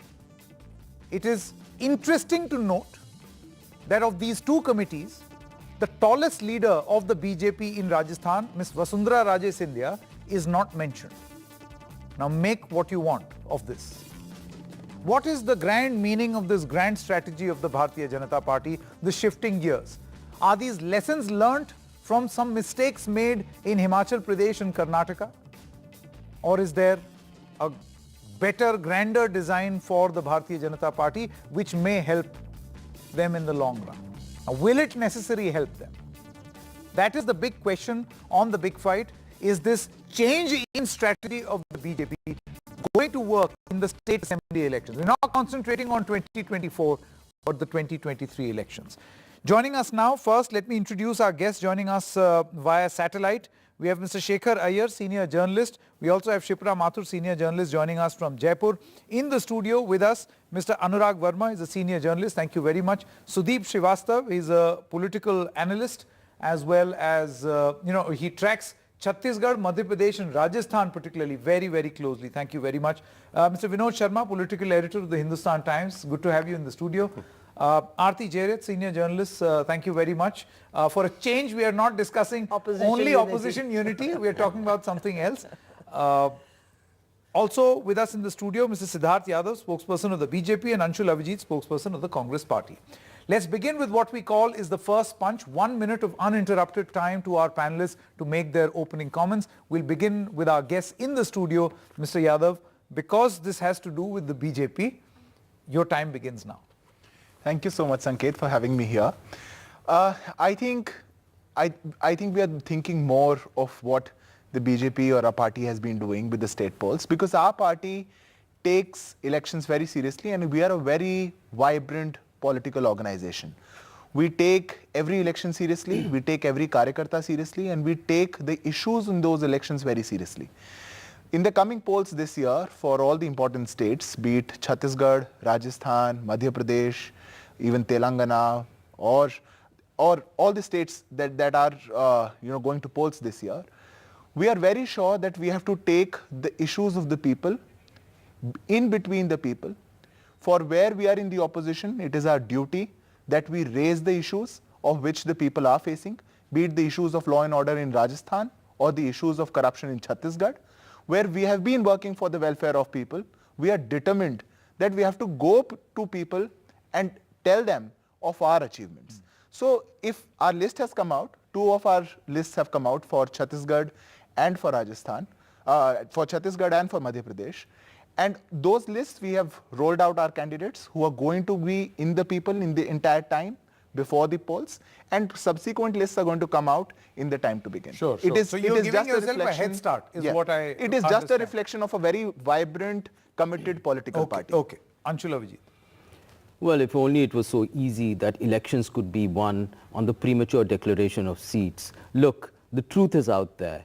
The Congress party is going to win in both Chhattisgarh and in Madhya Pradesh and later on in Rajasthan decisively and emphatically. And in Madhya Pradesh in particular, there will be no room for any kind of doubt. It will not leave any room for BJP's twisted machinations, as we saw last time round when there was a coup of sorts, when our democratic culture was compromised with, and a government was instituted which didn't have a popular mandate. That is their culture. You've seen that in all states. Look, scandal after scandal is haunting the BJP, particularly the Chief Minister in Madhya Pradesh over there. Our campaign is a positive campaign over there, and it's dependent on a couple of things that have happened over the past few months, which have rejuvenated the party and the cadres, which is the Bharat Jodo Yatra, the success in Karnataka, In Chhattisgarh, we have a very, very stable, a positive government that has done a number of pro-poor programs, including input subsidy to farmers. Every disadvantaged group has been taken care of. And let there be no doubt over there as well, the opposition that the BJP is in complete disarray over there. They don't even have a face over there. And we will come back and we will establish ourselves in all these states. Sure. Ms. Aarti Ji. Sanket, it's very interesting that the two lists the BJP have announced are candidates for the seats that they have lost, that they lost last time, and seats where they are considered traditionally weak. And if you notice, they have brought back old candidates to these seats. It's not that they've gone for new faces. A lot of them are actually candidates who stood earlier, who lost the seats, but they have been given tickets this time also. So frankly, it looks like old wine in new bottles. I don't see any real change. I think the real challenge for the BJP in these states is going to be the kind of welfare measures that Gehlot has carried out in Rajasthan, a huge number of them, that Baghel has instituted in Chhattisgarh, and that the Congress has, by the way, has already announced 5 promises they have already made to the people that if they come to power, they will institute these. I think the BJP has to find a counter to this. Mr. Vinod Sharma. Well, it's a reaction, what the BJP has done in Madhya Pradesh and Chhattisgarh. You know, a part of the pact between Digvijay Singh and Kamal Nath in Madhya Pradesh was that Digvijay Singh will focus on 60-odd seats, which the Congress has never won. He will focus on those seats. And Kamal Nath shall be the face of the party. In response, the Bharatiya Janata Party has also chosen the same number of seats, same kind of seats where they haven't won in the past elections. Congress has chosen seats which they haven't won for years. And that focus on the soft underbelly is only expected from political parties. We'll see how it works out for them. The other issue which they have in Chhattisgarh is that they don't have a face. And they had to pick up a Baghel, a Vijay Baghel, who is an MP from Durg, against Bhupesh Baghel in Chhattisgarh, which may be an interesting fight, but it is not a sure fight for the BJP because the Chief Minister is pretty popular. Same problem is there with the BJP in Madhya Pradesh. Madhya Pradesh is anti-incumbency. Over 2 decades of rule, you know, there is an element of fatigue and there is a lack of coordination between the state unit and the Chief Minister, Mr. V.D. Sharma, and the party chief there doesn't get along pretty well with the Chief Minister. Similarly, in Rajasthan, BJP is zero almost without Vasundhara in Rajasthan. Mr. Sudeep Srivastava. For me, the early announcement of the 21 tickets in Chhattisgarh and 39 in Madhya Pradesh and also formation of certain committees, what BJP is looking at is the 2024 picture because these 3 states account for 65 parliamentary seats. And right now they are holding 61 out of them. And in the last 2018 state election, they lost in all the 3 states. They lost marginally in Madhya Pradesh, they lost very badly in Chhattisgarh, and they lost substantially in Rajasthan. So there is a threat again because as other are saying that the status of the BJP organization in Chhattisgarh is completely in shambles. Rajasthan is also very bad because of infighting, and Madhya Pradesh is very large factor is a fatigue. So that is why they have started early to catch up. If it is possible to tackle the possible resentment if the new faces are announced, there are in Chhattisgarh out of 21, 15 new faces are there. In Madhya Pradesh also out of 39 more than 20 are new faces. So experiments are being done and very early on. And they need time. They need time to counter if any repercussion is or giving themselves that little buffer. Yes. Mr. Anurag. I will discuss both BJP and Congress. Sure. I have been told that BJP, when they are weak and they want to strengthen their cadre in any party, they have started this in West Bengal. They chose weakest part of the state and started working there. All its national leadership went there, started working there, and now we all know where they are. They are biggest opposition, and we all don't know what is going to happen next. But if you look at Congress party is banking on just freebie politics. If you look at, they are copying Aam Aadmi Party model in both Chhattisgarh and Rajasthan. Is it going to work? Although it has worked in Delhi and Punjab, but is it going to work in these two states? If you look at the freebie politics, Mr. Raman Singh is known as Ann Wale Baba, Chaur Wale Baba. Chaur Wale Baba. So, Mr. Raman Singh has started this freebie politics in Chhattisgarh. Now everybody is copying that politics. The biggest challenge in front of Congress is how to get weak point of the BJP and their leaders to win in these states.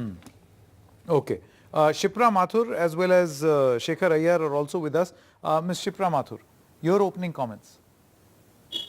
So I think in Rajasthan, if we talk in the context of both the parties, both the parties are riddled with infights. And if we see, as one of the panelists rightly said, that freebie politics has been the hallmark all through Gehlot politics. And Pilot versus Gehlot issue never got resolved. So that is the hallmark of Rajasthan politics in terms of, how Congress is playing the game. But in terms of, I think how BJP is trying to project, and definitely Vasundhara factor is coming up very strongly, because the two announcements, one, the manifesto committee was announced and political management committee was also announced with 21 members in each of the committees. And her name was not there, and not only her name, but also the people who were close to her didn't figure in those committees. So that is one question which is being raised, and also, but the hopes are that once the campaign committee is being announced, then she might be getting her presence in the committee, whether as a chairman or whether she'll accept herself as a member of the campaign committee. That is going to play a big role in Rajasthan politics, because one thing is very clear from the perspective of Rajasthan, that it's not going to be the same game as we have seen in the past, that once Congress and once 5 plus 5. Yeah, because last time also the margin was very, the seat margin was also not very wide. It was 30 to 35 seats, and vote margin was also very minuscule. Yeah. So it's going to be crucial for both the parties, and it's not an easy game for any. Okay, Mr. Shekhar Iyer, your comments. Well, Saket ji, I don't think on the basis of constitution of committees we can draw inference, because today Chhattisgarh Congress Election Committee and Management Committee lists has come out. In that, neither the Chief Minister Bhupesh Baghel nor his close number 2 T.S. Singhdeo name figures. So one cannot infer that they are not in the picture. Similarly, I do not see a situation where the top BJP leadership would send any signal as to signal that Vasundhara Raje will be kept out or will be sidelined. That's not going to happen, because they have paid the price last time. Definitely she will play a role. At this time, this committee is rather a nuts and bolts committee, and one is headed by Arjun Meghwal, and which is more to do with manifesto and things like that, which will take input. So I don't think one can make that inference. And the other big point I think we must remember is, these 3 elections are some kind of do or die for the BJP, because this will set the narrative for the Lok Sabha elections. And therefore, you can see that BJP trying to, come up with several plans, looking at those places which are where they don't have a winnable candidate, and they don't have even candidates who are willing to contest. It's surprising that you use such a sharp commentary, calling it do or die, because if you look at 2018 and 2019, the BJP lost many state assembly elections, and look at their victory in 2019. There was absolutely no comparison. So I'll come back to you where you can elaborate further on why you think... Just a point. No, Sanket, when I said do or die in terms of narrative, I'm not talking of the Lok Sabha poll outcome. Okay, sure. Mr. Vinod Sharma, let's first start by talking about Rajasthan. Here is a peculiar state where both leaders, tall leaders of both these parties, have faced massive resentment from within. Mr. Ashok Gehlot from Sachin Pilot, and yet he's survived, and now he's very obviously the face of the Congress's election machinery. And on the other hand, you've got Vasundhara Raje. Do you think an attempt is being made now in the BJP and was being made in the Congress also to make this a bit of a collective, that all of us will work together, ek saath chalenge, one person will do this, one will do that, we'll fight under the leadership of the Prime Minister? Do you think that something like this will be acceptable to a leader like Vasundhara Raje, who has literally ruled with an iron fist the BJP's systems and management and processes in Rajasthan? Vasundhara Raje is a different kettle of fish. She is a leader in her own right. And she is a leader capable of floating a regional party in Rajasthan and make it a success. The BJP leadership perhaps knows that. And they'll have to handle her with care for their own benefit and to the liking of Vasundhara Raje. Vasundhara Raje, I quite agree that, you see, she would be maybe part of the campaign committee. And sometimes you have to make a distinction between de facto, de jure situation. She is the de facto leader who doesn't require a de jure position in the party anywhere. The same applies to people like Mr. Modi at the national level, that they are de facto leaders and they are the destination faces of their party. People look at their face and come and vote for their party. So you cannot abandon a leader of that stature. The problem perhaps is of chemistry between Vasundhara Raje and certain people in the central leadership. But Vasundhara Raje has a background both in terms of her family and her politics that she is used to having her way. Let's see whether she has a way this time or not. Last time, the election she lost was where there was a very systematic campaign emanating from within the BJP against her, that Modi tujhse bair nahi, Vasundhara teri khair nahi. Yes. Now this is an unusual slogan that one heard coming from the BJP ranks, and perhaps she remembers that and she wants some accountability fixed for it, and without that and without an assurance that she'll have a central role in the campaign and post-campaign, the government formation, it will be difficult to please her, I think. Okay. Mr. Yadav, you see, let's stick to Vasundhara Raje for a moment and then we'll move to other leaders. One logic that is being given by the Bharatiya Janata Party is that she has been accorded the respect that she deserves. She is a national level leader. In fact, वो राष्ट्रीय उपाध्यक्ष है.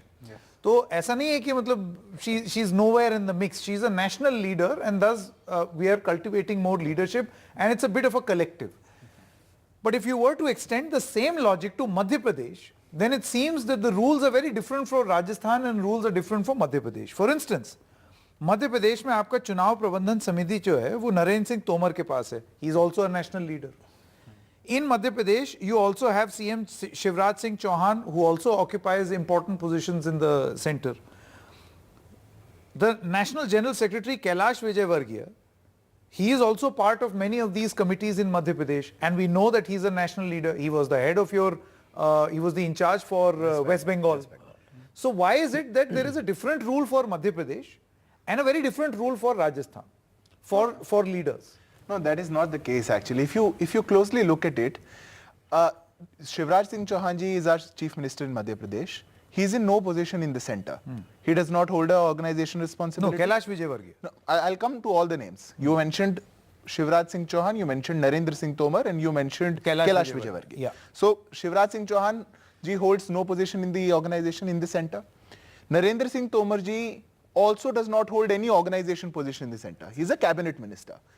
In all states, whenever such a responsibility is given... Just adding to my argument, you see the logic given in Rajasthan is none of the position holders should be a part of these committees. We should have more people for a more diverse viewpoint.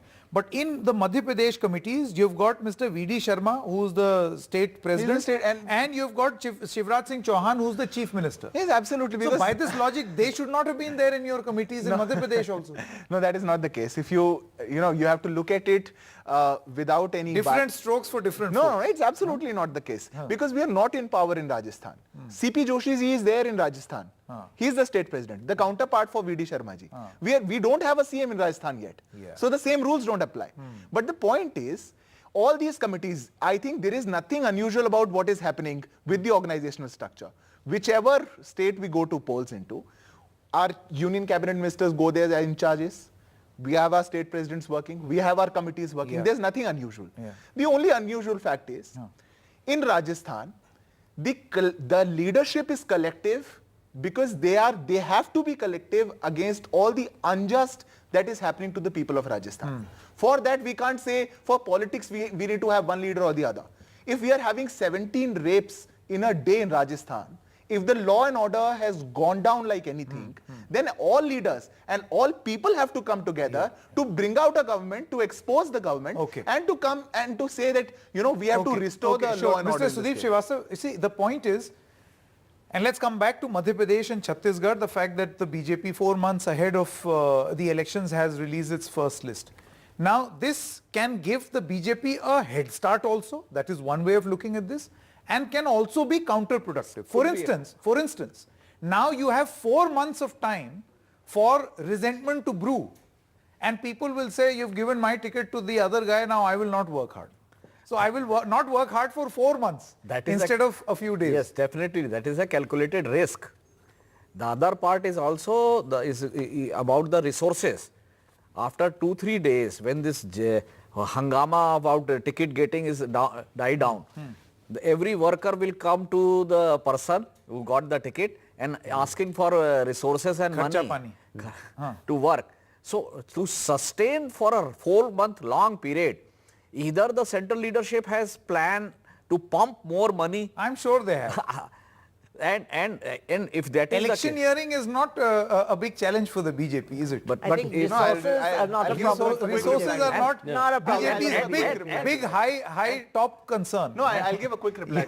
It's not only. I'll just give a quick reply to what you said. It's not just about resources. I'll come back. Okay. And the other aspect, this 3-month long time will give the other contenders of that particular seat to shift loyalties and arrange the mechanism to divert their votes, their influence pockets.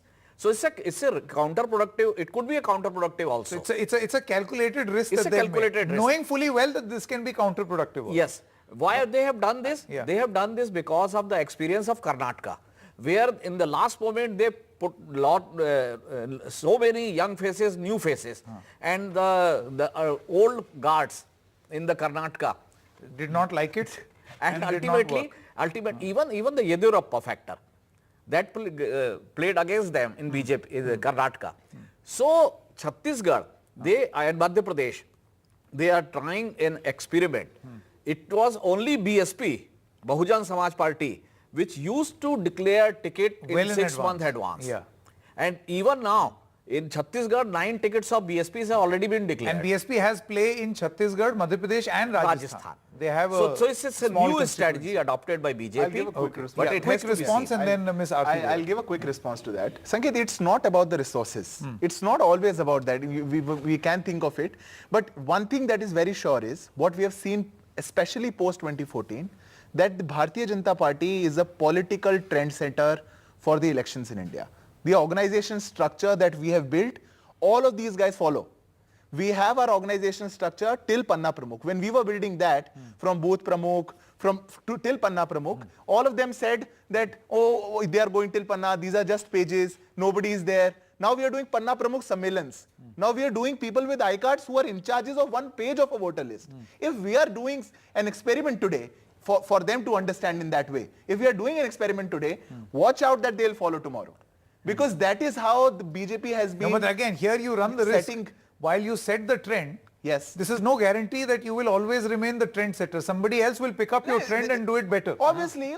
There is always a possibility, as has happened in certain states. Yeah, that is for sure. That is for sure. But our track record also shows that our commitment for full-time seva, not for a part-time politics, has given us result, because we are not a party which has part-time. No, certainly it has given you results. Quick response. It's certainly given them results. You've toppled popular mandates. Look, what the BJP has done is turned the entire political landscape into a marketplace where people can be bought, they can be sold. They've commercialized the entire space in the basest possible way, and that is the trend they've set. Of course, the people will reject that, but they are insistent and they keep doing it from state to state. That is the change they have made, completely subverted popular democratic politics as we know it. And that is a terrible, terrible trend for the future, as my friend put it. No, but it's a terrible, terrible trend for the future. And by the way, when you tell about I love the fact how they're politely reminding each other of what they've done to one another.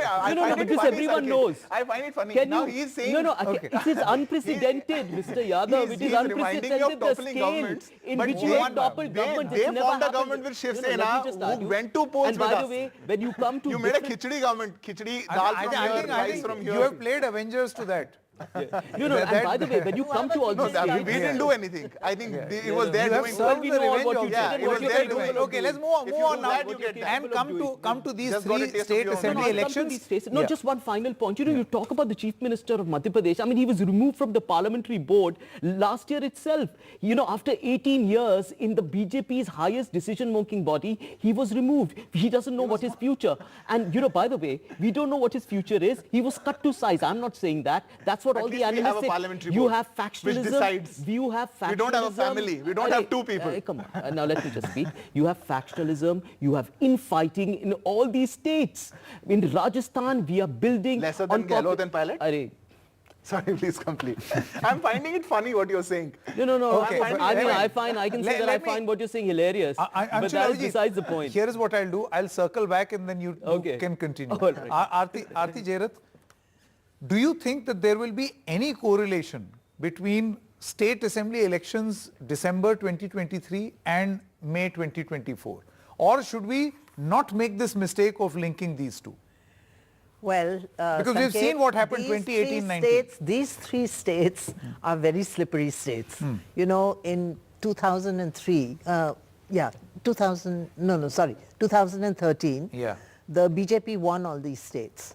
And because they were high on that victory, they advanced, I'm getting 2003. Dates, 2003. Yes. And they advanced the parliamentary polls and held early elections and proceeded to lose. Correct. Then proceeded to lose in 2004. Yeah. In 2018, the Congress won all these three states, high on victory, and I don't know, maybe there was a sense of arrogance that crept in also. And then they proceeded to get almost completely wiped out in these states in the 2019 Lok Sabha polls. So I think, one really should not draw correlations between assembly elections and national elections. I think we are increasingly seeing across states that people vote differently. They vote differently when it's a local election. They vote differently when it's a national election. The issues are different. The faces are different. The people's mood is different. So I mean, just because the BJP will win does not mean that they're going to win in 2024, or if the Congress wins, it does not mean that that the Congress will win in 2024. Correct. However, I do want to point out a couple of things. One is,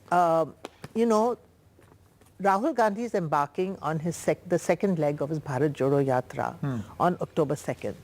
This time he's going from west to east, which means he is going to traverse, number one, through BJP territory largely, and number two, through the states which are going to polls this winter, And it's going to be very interesting to see what kind of response he gets and what kind of narrative he builds, because that narrative, I think, will then carry forward. Will carry so forward. In that context, Congress can link this to 2024. Absolutely. And that's very interesting. Absolutely. Bharat Jodo Yatra could because be I think that could be a game changer. Okay. It could also fall flat. I don't know. Anurag, my question to you is this. Do you feel that this narrative setting, which is being done by the BJP, or these calculations, shifting of gears and all, precise movement, is an attempt to try out a different experiment restricted to just state assembly elections? There's nothing to do with 2024. That is the real picture. A state election is different. Lok Sabha election is different. That is fine. clear. Now that we have that settled, my next question to you. Do you feel that in all these states, there is an attempt being made by the BJP that whatever the state leadership comes up or is developed is, for lack of a better word, slightly pliant or subservient to the central leadership of the Bharatiya Janata Party, or if pliant is a strong word, more aligned to the central leadership, which perhaps in states like Madhya Pradesh and Rajasthan, the existing leadership is not. That is the problem with the Vasundhara ji. If you look at Vasundhara Raje, she is, as Vinodji has already said, she is very strong leader. And I'm not sure, but I'm scared that we are taking Vasundhara ji too seriously. Too seriously? Yeah. Okay. Because, look, this world is changing very fast. She is out of power from since long. 5 years. So, the entire world has changed in last 5 years. Are we really Would sure? you like to elaborate how? I mean, are you trying to suggest that the BJP has developed a next rung of leadership in Rajasthan minus Vasundhara Raje? Probably they have done or they are doing it. Are you sure? Are you sure? I mean, this is just a speculation because we are.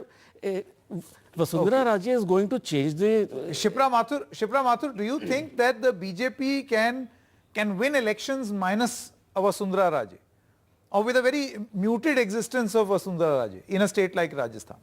No, definitely not, because she has an influence. I mean, as people would project that she might be having influence in that region where she hails from, the Hadoti region, couple of constituencies, but it's not the case because she has held two-time, the chief minister position, and she has influence across the state. So one thing is pretty clear, and that's why this question again and again, whether you count her a strong leader or in her influence or not.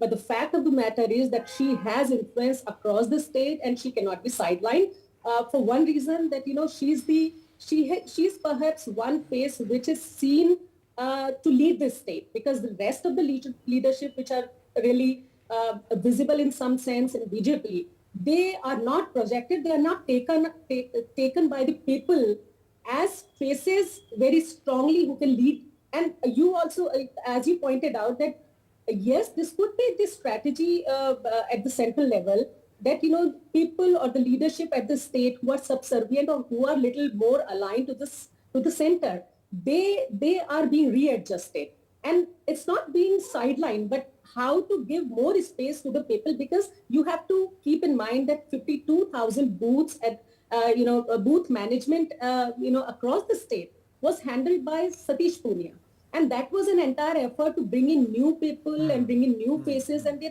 this recent experiment. I think this is a problem that particularly in states most parties face, where the regional satrap is so powerful that you do not or can't immediately think of a second rung, and then there is a second rung which comes in.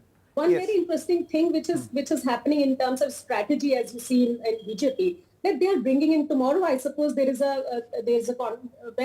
200 MLAs would be coming to Rajasthan, and they would be going across all the constituencies to assess and to give a feedback and to also suggest solution that what is the possible winnability there. So it's an experiment which is going on, and this entire effort is also to counter the caste politics that Congress has been. Shekhar Iyer, my final question to you. Do you feel that the BJP strategy of largely going faceless into these elections, and the BJP had more than the Congress party championed the philosophy of presenting a face, whatever the election may be?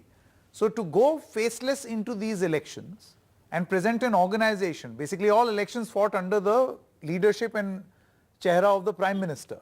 Do you feel, Mr. Shekhar Iyer, that this is going to necessarily pay off? For instance, Gehlot versus question mark, or I don't know, Kamal Nath versus question mark, Baghel versus question mark. So this question mark is advantage Congress or advantage BJP? No, they are not going faceless. They are going with lot of faces. I mean, that is the strategy. No, but you can only have one chief minister, no?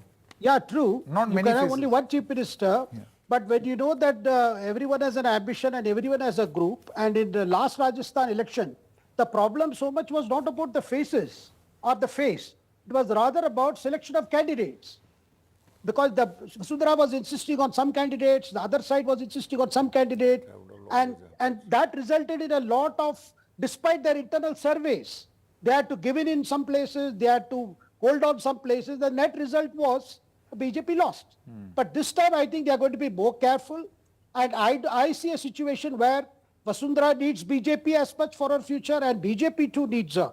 So we are not going to see this or that. Rather, there will be a lot of permutation, combination until the last go. we would not know who would be the chief minister. But we must also remember... Lots of what permutation, is- combination means a good time for journalists because there will be Of course, lots to you will report have on. several... You will have several such shows. Yeah, Sanket. absolutely. And also remember that there is a constant endeavor by Modi to push for new faces, new candidates, and the more concentration will be at the constituency level rather than at this junction about state face projection. Interesting. All right, thank you very much for joining us on The Big Fight. We're stopping for a short break at this moment. When we come back, some exclusive interviews.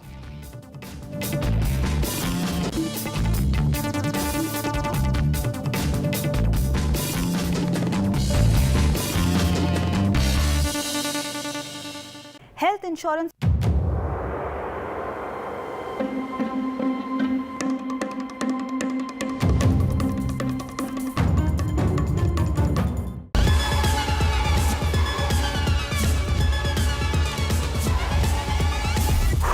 That was fast, right? But tech is evolving even quicker than our abilities to adapt. And that's how I like to roll. Technology तो आप सभी के पास है, but what you need is everything else. मेरा नाम है गौरव और अब मैं आ गया हूँ NDTV नेटवर्क पे हर रोज हर हफ्ते अब आपके और पास. Go beyond the now. When there's too much talking but very little being said, too many voices but hardly any being heard, you turn to a show that puts you front and center. A show that headlines the stories of the people, by the people, for the people.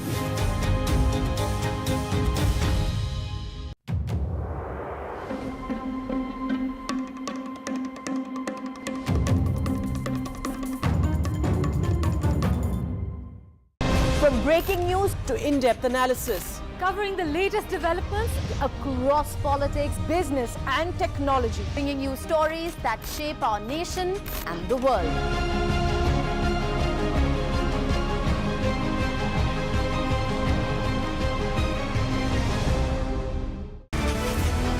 Years of The Big Fight. This show is not just an ordinary debate show, but it is a responsibility in service of our viewers.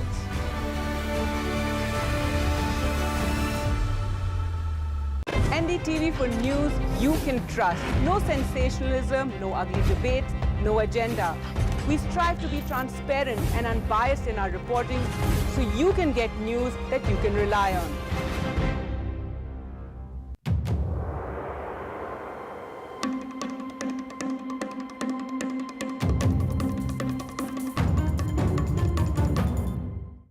In a world filled with noise, we bring you news that you can rely on with accuracy and integrity. Because at NDTV, trust is everything.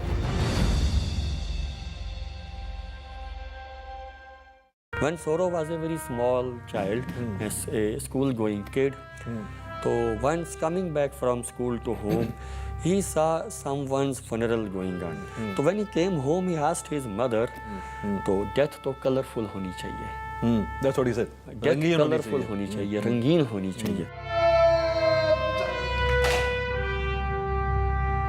When his funeral was there, it was colorful, the way he wanted.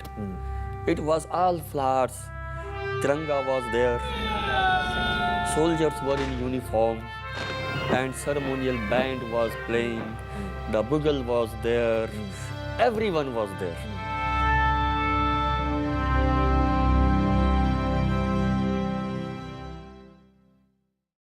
A debate has many facets, perhaps no one. All right, joining us right now is Dr. Abhishek Manu Singhvi, third time sitting MP, member of the Congress Working Committee, chairman of the Parliamentary Standing Commission, jurist, national spokesperson. He's one man who's all as far as the Congress party is concerned. Thank you very much, Dr. Singhvi. My first question to you is that among the many states that are going to polls is your home state also, the state of Rajasthan. Now, the BJP, in a surprise move, 4 months ahead of elections, has come out with its first list in Madhya Pradesh and Chhattisgarh. And in Rajasthan, they have formed 2 committees. Surprisingly, the omission over here is the tallest leader of Rajasthan for the BJP, Ms. Vasundhara Raje Scindia.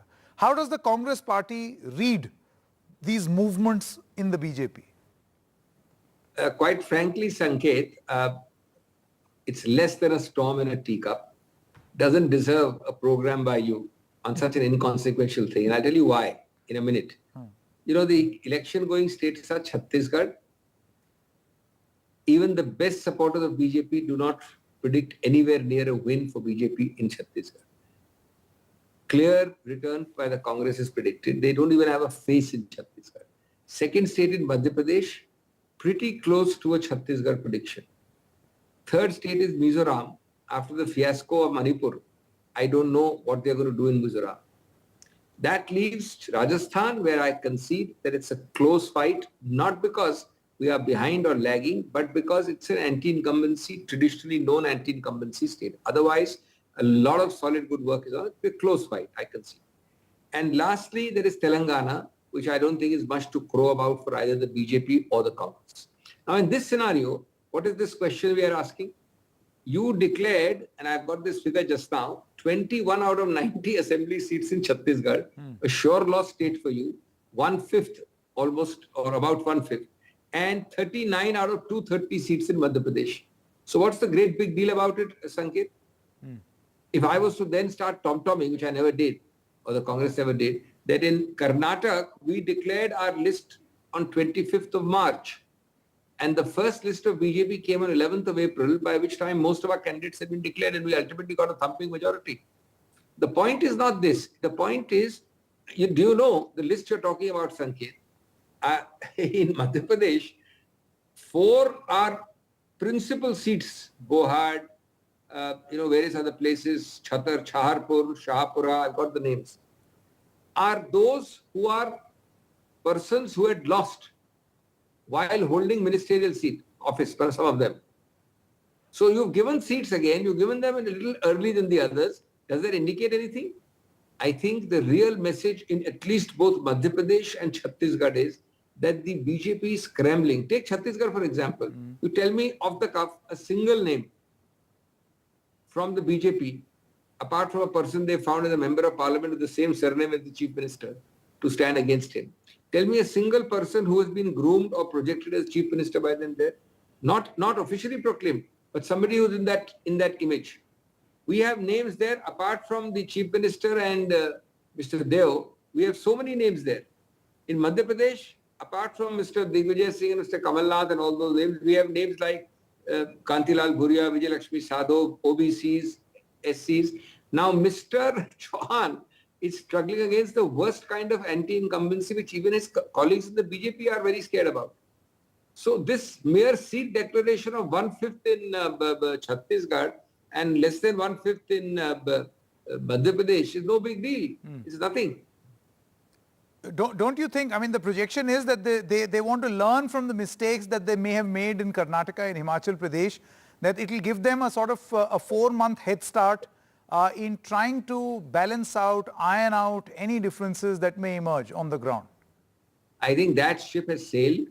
It is an irreversible decline in these 2 states, and Mizoram can be added as a sure shot loss. The only fight they can expect to put up is in Rajasthan. And that too, provided their one known leader is not more estranged than she is now. Now that's an open question. If you talk privately to the BJP leaders, you'll find out what the lie of the land is. By the way, if you have read the papers in the last just few weeks and a few months, you've seen the kind of schemes which Mr. Gehlot has declared and initiated. I think the BJP is running scared on that front also. You may make committees, but you are running scared on that front.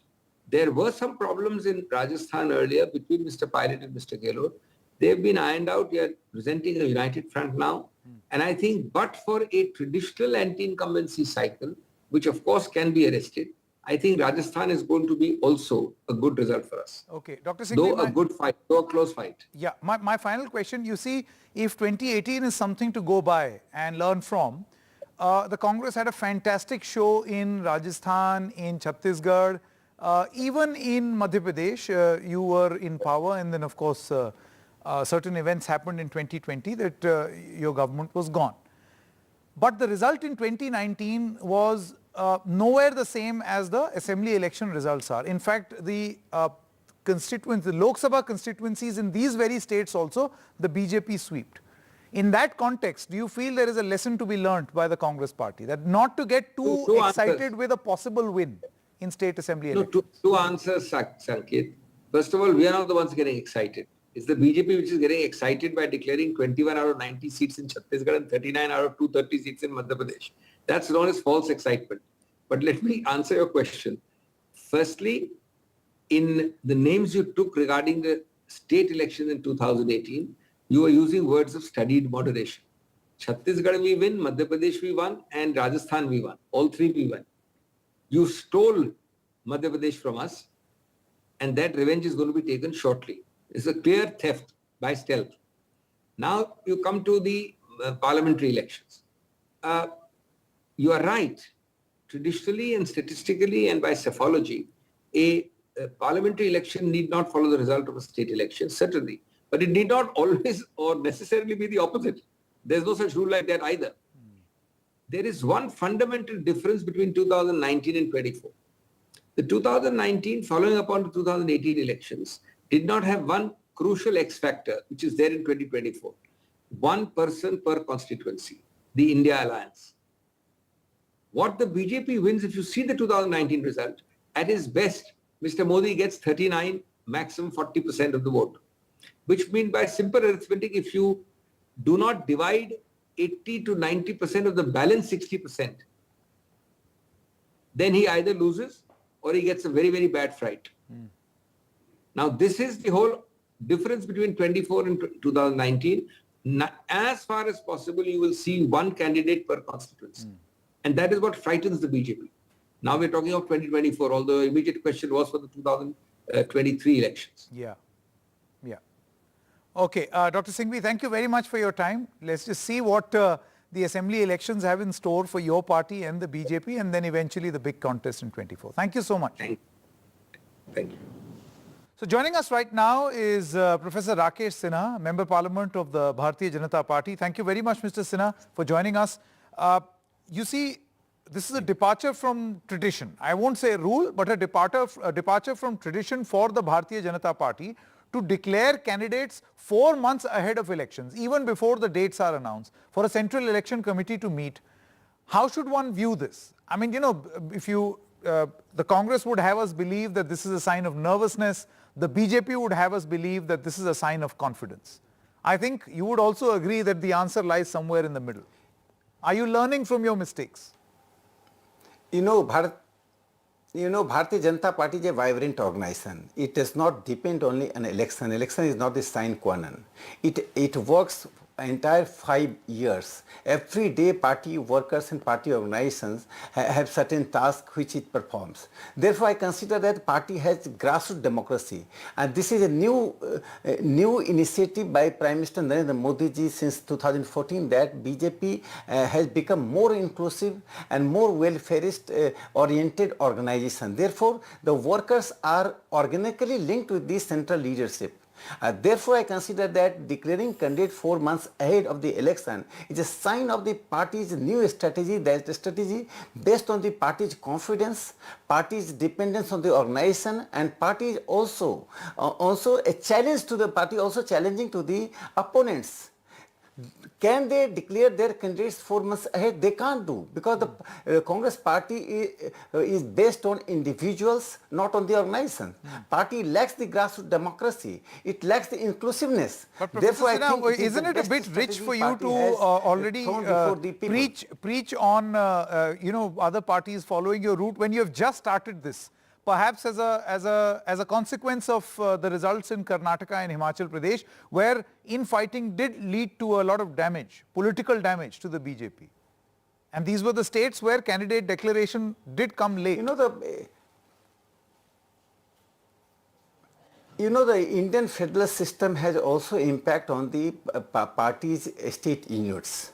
So different state has different strategy and different attitude towards the election and the party programs. I think there is certain uniformity and certain diversities. Here in Madhya Pradesh, party is very strong at the grassroots level. The party has a long history. It has been working since 1950s, since the days of Jansang. In 1967 election, the Jansang secured 78 seats and 28% votes. Since then, we are marching forward. So I consider that in Madhya Pradesh decision has nothing to do with the Karnataka elections result. It is an independent decision, and party leadership at the central level, state level and the grassroots level, all three unitedly decided to declare their candidates because we are in the position to create consensus within the party. Consensus building model is one of the biggest features of Bharatiya Janata Party's politics, which other parties lack. Professor Sinha, one of the reasons why most parties, and this is my assessment based on conversations with a number of politicians, the reason why candidates are declared later in time or closer to the date of elections is to minimize any infighting. That there is so little time left that everyone will eventually work towards the interests of the party and campaign. When you give so much time, do you feel that while your attempt is to make sure that all the infighting and differences are settled and the people naturally accept the choice, it could also be counterproductive? That, an opposing camp within your party may say, now I have no stakes, why should I campaign for this guy? There is a fundamental difference between the Bharatiya Janata Party and other parties.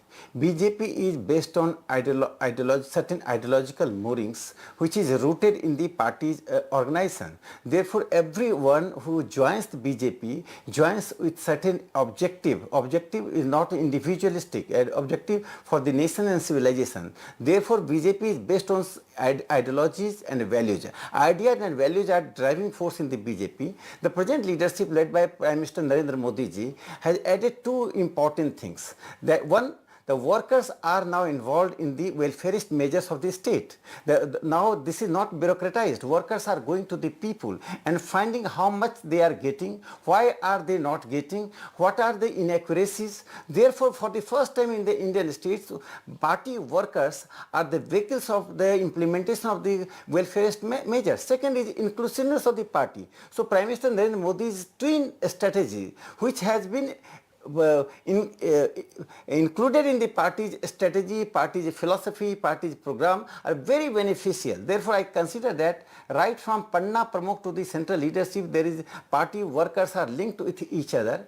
There is a unified program and everybody is working with a certain objectives. That objective is beyond the electoral gains. Therefore, I consider there is a minimum in fighting, of course, in party system, there are ambitions, there are competitions and rivalries, but parties, programs, ideology, leadership minimizes that in comparison to other political parties. So I think Bharatiya Janata Party will not face such problems. Sinha, let's talk state by state. I think it is very clear that in certain states, your choice of candidate for the chief minister is made well in advance and is projected also well in advance. However, that is not the case whether it is Chhattisgarh, whether it is Rajasthan, or I would say even Madhya Pradesh.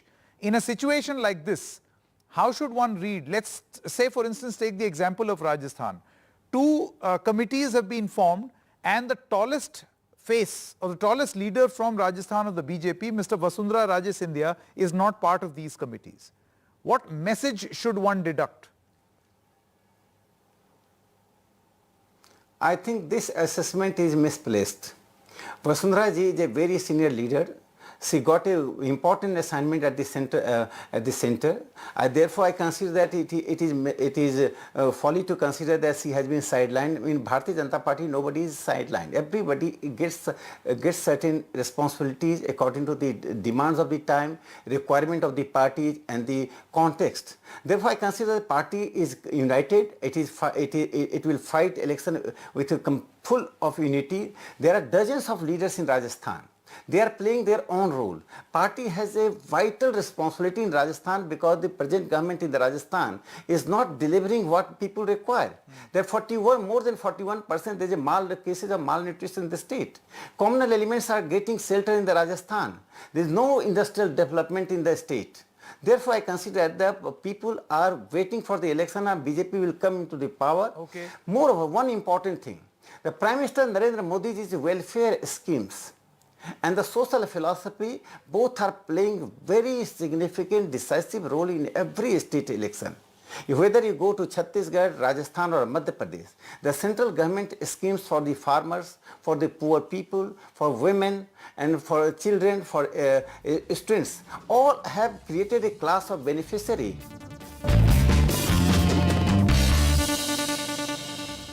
This Independence Day, watch Jai Jawan with me, Kiara Advani, only on NDTV. Wow!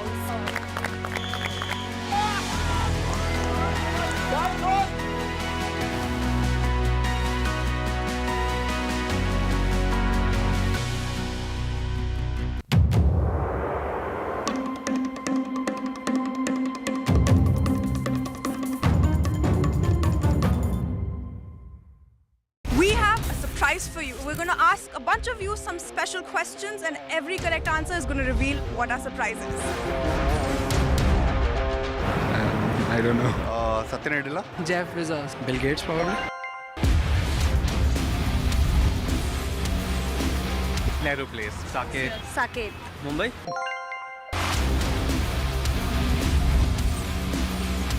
Technical Guruji. Tech Guruji. Technical Guruji. Technical Guruji. चलिए शुरू करते हैं. When Soro was a very small child, a school-going kid, so once coming back from school to home, he saw someone's funeral going on. So when he came home, he asked his mother, "तो death तो colorful होनी चाहिए." That's what he said. Death colorful होनी चाहिए, रंगीन होनी चाहिए. When his funeral was there, it was colorful, the way he wanted. It was all flowers, Tiranga was there, soldiers were in uniform, and ceremonial band was playing, the bugle was there, everyone was there.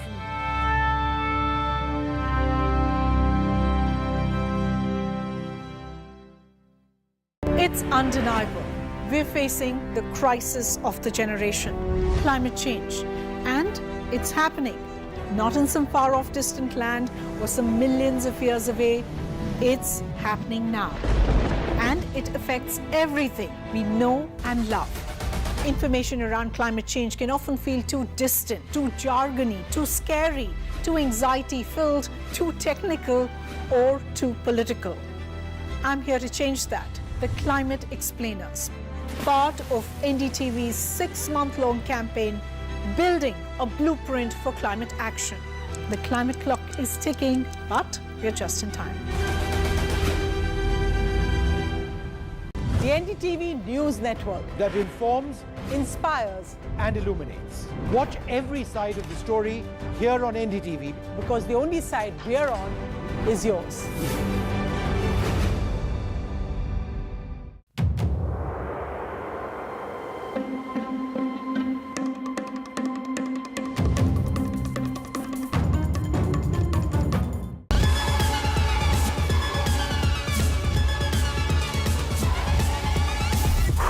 That was fast, right? But tech is evolving even quicker than our abilities to adapt, and that's how I like to roll. Technology तो आप सभी के पास है, but what you need is everything else. मेरा नाम है गौरव और अब मैं आ गया हूँ NDTV नेटवर्क पे हर रोज हर हफ्ते अब आपके और पास. Go beyond the now. When there's too much talking but very little being said, too many voices but hardly any being heard, you turn to a show that puts you front and center. A show that headlines the stories of the people, by the people, for the people.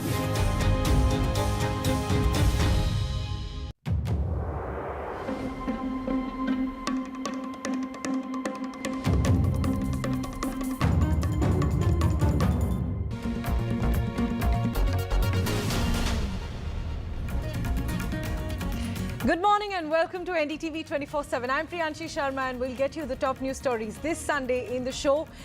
It is going to be a mega political Sunday in Madhya Pradesh with several political parties planning their events. But on the other side, some horrific cases of crime reported from the national capital and Uttar Pradesh. Details coming up. First, take a look at the headlines. A mega political Sunday in Madhya Pradesh set to go to polls later this year. Home Minister Amit Shah to release the BJP government's report card in Bhopal. Meanwhile, on the other side, Arvind Kejriwal and Bhagwant Mann to address the Aam Aadmi Party's town hall in Satna, and the Congress party plans a key meeting of the poll and campaign panel. And the second and final deboosting operation of India's moon mission Chandrayaan-3 successfully completed. The next stop is the moon. Chandrayaan-3 on track to land on the moon's surface on Wednesday. While India's moon mission goes ahead, Russia's Luna 25 faces an emergency ahead of the moon landing. An emergency situation disrupted the mission's pre-moon landing maneuver.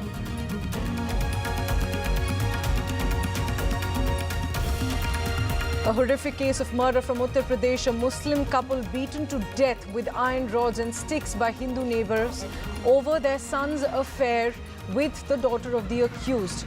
3 people arrested by the Sitapur police.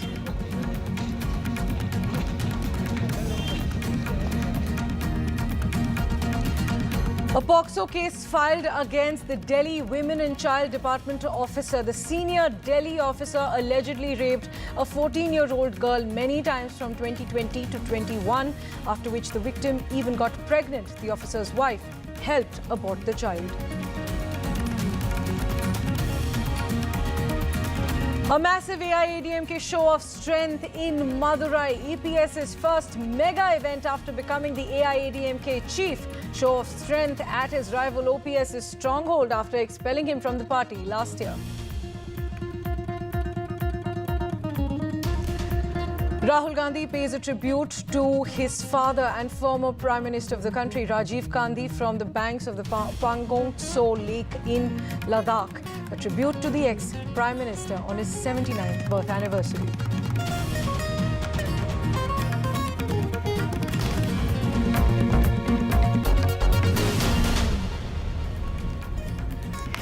It's going to be a politically packed Sunday, to say the least, in Madhya Pradesh, which is set to go to elections later this year.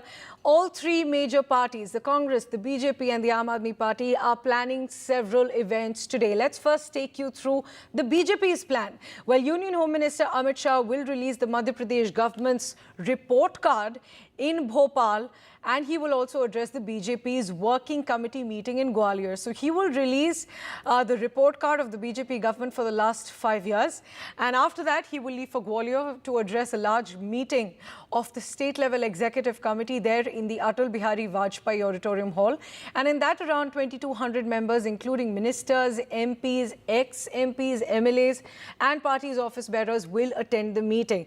Now, this is Amit Shah's second visit to Madhya Pradesh in less than a month. That just shows you the BJP really escalating its campaign ahead of the elections. On the other side, from the Congress party, the Congress's election committee and campaign committee is going to meet in Bhopal. And the Congress is also escalating the charge of the 50% commission against the BJP government in the state.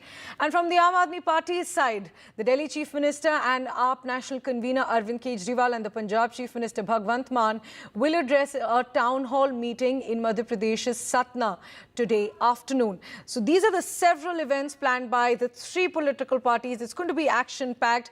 My colleague Maria Shakil tells us more about the BJP's plan and about the Home Minister's plan to release a report card. Take a look. The state of Madhya Pradesh, among all the states that are going to polls later this year, is perhaps the most tricky one for the BJP, because the party realizes that they have been in power since 2003, only that brief period which was interrupted with Mr. Kamal Nath's government for 15 months post 2018 elections. So they understand that there is a fatigue factor against the current Chief Minister Shivraj Singh Chauhan, and that is the reason why there is that extra push or an extra effort that is being made by the BJP, and that is the reason why Home Minister Amit Shah is going to be arriving in Bhopal first, where he will be unveiling the report card of the current Chief Minister, and thereafter heading to Gwalior, where he will be interacting with the office bearers, also realizing fully well that if the BJP were to do well in Gwalior and Chambal region, then perhaps it could be a different story. Because, you know, what's interesting is also that for the first time in 57 years, the BJP has lost the mayoral elections which took place earlier, and that was won by the Congress party. Because the Congress party has won, they have this reason that things are looking different perhaps for the Congress this time around in the state of Madhya Pradesh, and that is the reason why Mr. Kamal Nath and the entire Congress feels that they have a fair chance at government. You know, that allegation or the same playbook that the Congress had in Karnataka in many ways is being repeated also in the state of Madhya Pradesh. We have the same organizational push as well, be it Randeep Surjewala, who was in charge of Karnataka, is now in charge of the state of Madhya Pradesh as well for the Congress party. The same playbook in terms of guarantees being made by Mr. Kamal Nath in the run-up to elections. The BJP, you know, understanding that there are challenges, and that is the reason why we have seen only recently in that 230-member assembly, the BJP has gone ahead in what has been a departure from the past for them and announced 36 candidates. These are the seats largely that the BJP lost last time around. And Home Minister Amit Shah being on ground will certainly give that fillip to the BJP campaign, which we see that it's all about all hands on deck, and they realize that the state of Madhya Pradesh is very, very important for them. Now moving on to a horrific case of rape that has been reported from the national capital, and a senior Delhi officer is the accused in this case. A POCSO case has been filed against the Deputy Director of the Delhi Women and Child Development Department. The officer has been accused of raping a 14-year-old girl who studied in a school, and she's currently in 12th grade in a school in civil lines. The officer allegedly raped his friend's daughter from the year 2020 to 21. According to the FIR, the officer raped his friend's daughter repeatedly over 1 year from 2020 to 21. The FIR also states that the officer's wife also supported the crime, and she has also been charged with criminal conspiracy. The victim allegedly also got pregnant after she was raped multiple times by this senior officer, and the FIR says that the officer's wife actually helped the victim abort the child. She made her take medicines to abort the child after the 14-year-old got pregnant after this woman's husband raped her multiple times over 1 year. Now the victim is admitted in a hospital, and her treatment is currently underway in this absolutely shocking case. The FIR has been registered. Several sections of the POCSO Act have been invoked as well in the FIR. My colleague Mukesh joining us for more.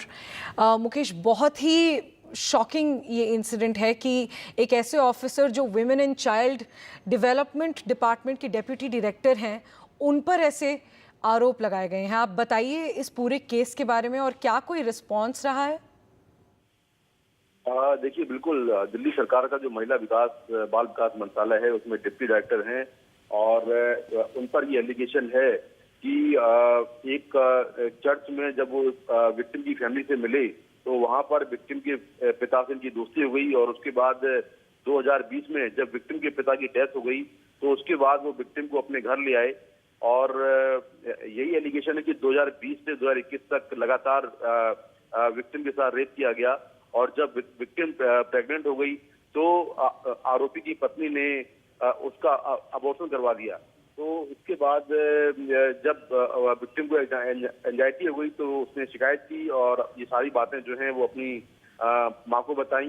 इसके बाद Delhi police ने case दर्ज किया है. इसमें section 120 भी लगा है, क्योंकि जो एक्यूज्ड है उसकी पत्नी भी उसका साथ दे रही थी, तो सेक्शन 120 भी यानी कि कॉन्स्पिरेसी का सेक्शन भी लगा हुआ है, और पुलिस ने केस दर्ज कर लिया है. और जो आरोपी है उसको बहुत जल्दी ही गिरफ्तार किया जाएगा। और इस पूरे मामले पर शॉकिंग बात यह है कि जो आरोपी है वो दिल्ली सरकार के महिला बाल विकास मंत्रालय में डिप्टी डायरेक्टर है।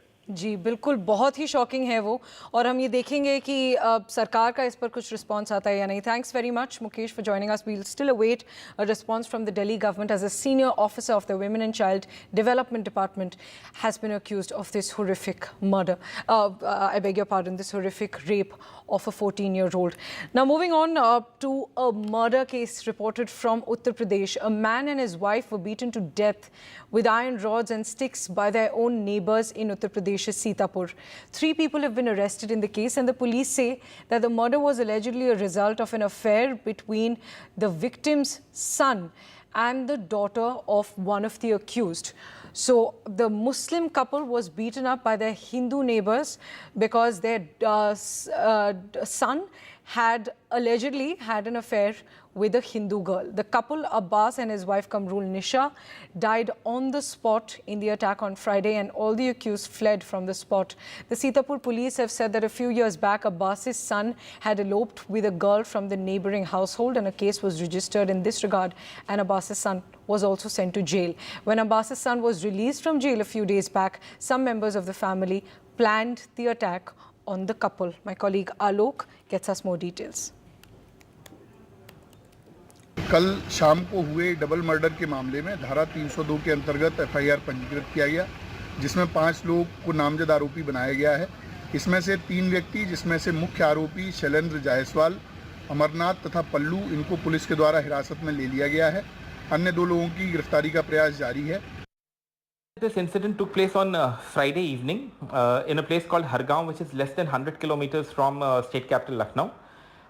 Like we again said, the reason for this attack on the couple was a love affair that their son was having with the daughter of the accused.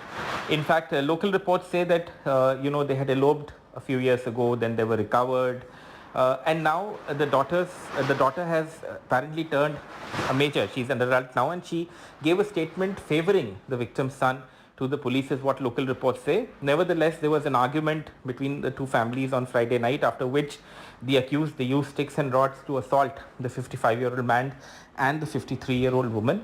The police say that they have arrested 3 people in the case. There are a total of 5 accused. They say that the main accused is under arrest, and they have slapped charges of murder and assault, etc. against the accused, and they are making an effort to arrest the other people. And now to a shocking incident from Tripura. A young woman and a married man, both were tied together on an they were tied to an electric pole and publicly humiliated in a bizarre incident from Tripura. Now, this incident happened in Tripura's Bilonia, and it involved the public humiliation of a young woman and a married man who were assaulted by the local residents over an alleged extramarital affair. The incident occurred on Saturday, and according to the accounts, Dulal Debnath, who's a married man and a father of 2, was found to be engaged in a romantic relationship with a 20-year-old woman from the same area, and the young woman resided with her elder cousin and his wife as well. And none of the parties involved, including the injured man and the woman, chose to file any formal complaints, though police have registered a case and an investigation is underway.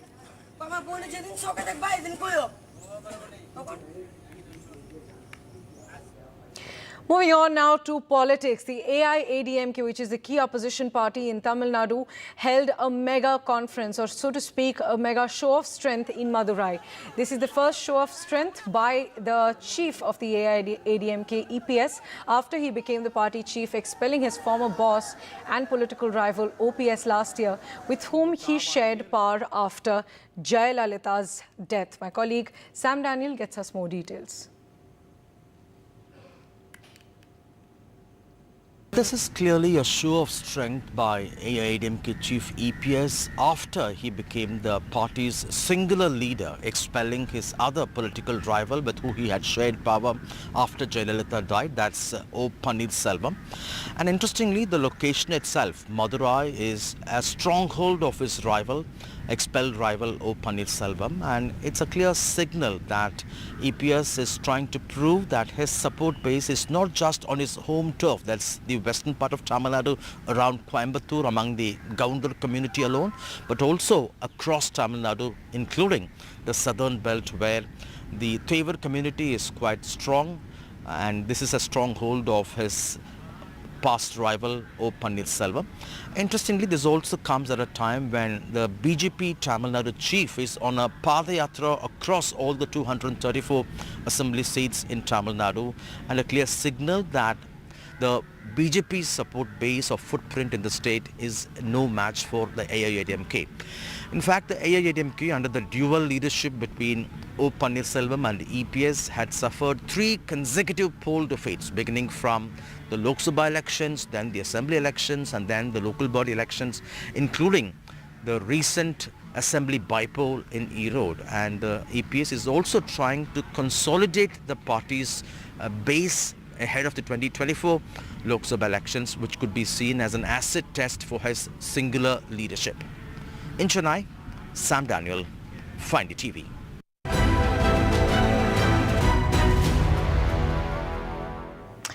Now to great news for India's moon mission. The Chandrayaan-3 is inching closer to the moon. The second and final deboosting operation of India's moon mission, Chandrayaan-3, has been successfully completed this morning. And the lander, Vikram, has placed itself in an orbit where the closest point to the moon is about 25 kilometers and the farthest is about 135 kilometers.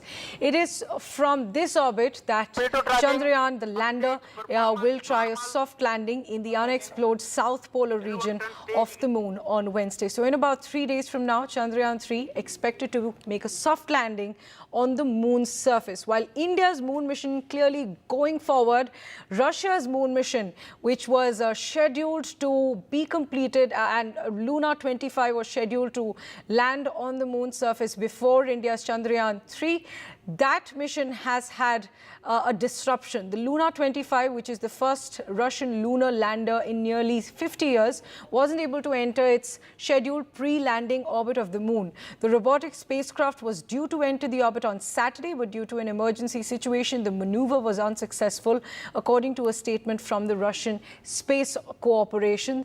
And they said that the team is still analyzing the situation.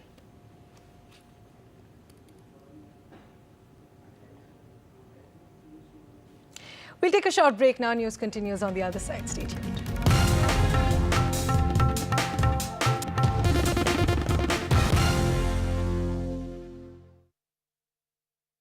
Critical From breaking news to in-depth analysis, covering the latest developments Across politics, business and technology. bringing you stories that shape our nation and the world.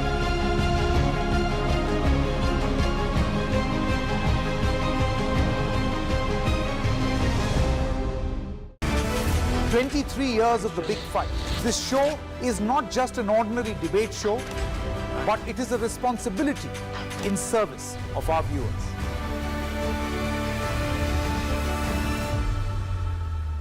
NDTV for news you can trust. No sensationalism, no ugly debates, no agenda. We strive to be transparent and unbiased in our reporting so you can get news that you can rely on.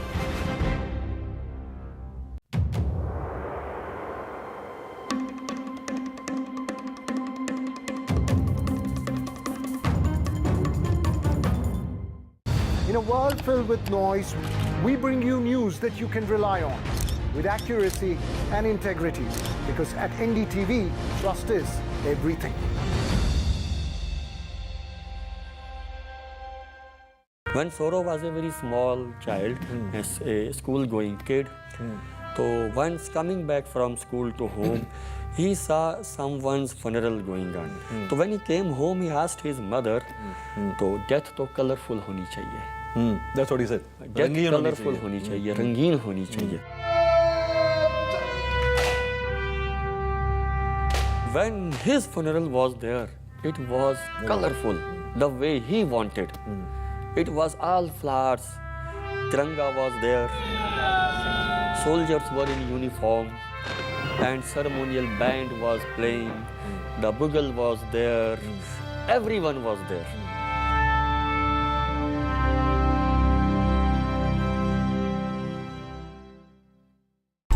A debate has many facets, perhaps no one right answer. Left, right and centre. Conversations that get to the core of the debate.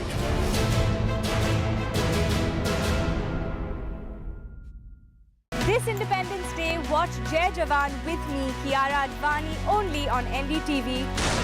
Wow!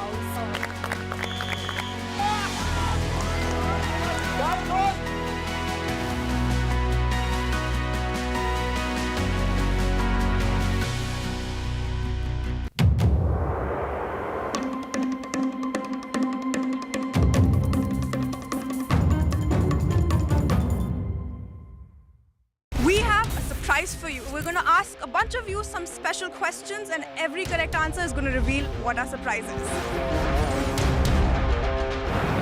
I don't know. Satya Jeff Bezos. Bill Gates probably.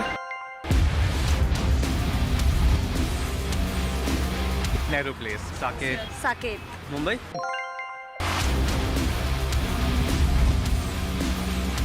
Technical Guruji. Tech Guruji. Technical Guruji. Technical Guruji. चलिए शुरू करते हैं। When Saurav was a very small child, a school-going kid, so once coming back from school to home, he saw someone's funeral going on. So when he came home, he asked his mother, "तो death तो colorful होनी चाहिए." That's what he said. Death colorful होनी चाहिए, रंगीन होनी चाहिए. When his funeral was there, it was colorful, the way he wanted. It was all flowers. Tiranga was there. Soldiers were in uniform, and ceremonial band was playing. The bugle was there. Everyone was there.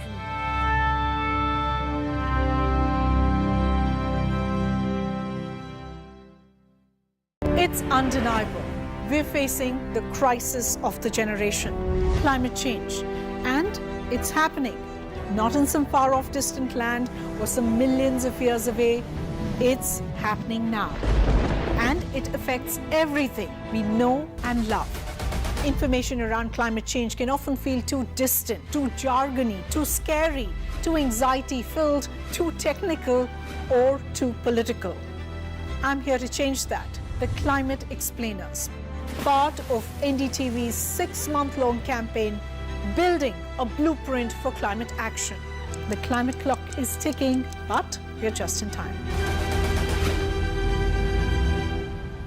The NDTV News Network That informs inspires, and illuminates. Watch every side of the story here on NDTV. because the only side we're on is yours.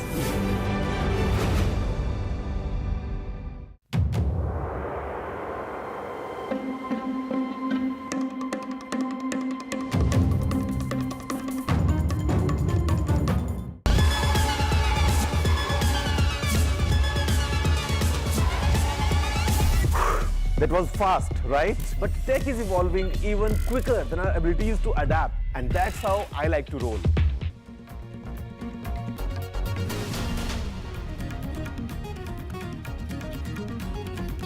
Welcome back. Now, an officer and 8 jawans died on the line of duty after the truck that they were traveling in skidded off the road and fell into a river in Ladakh. That's what the army has said.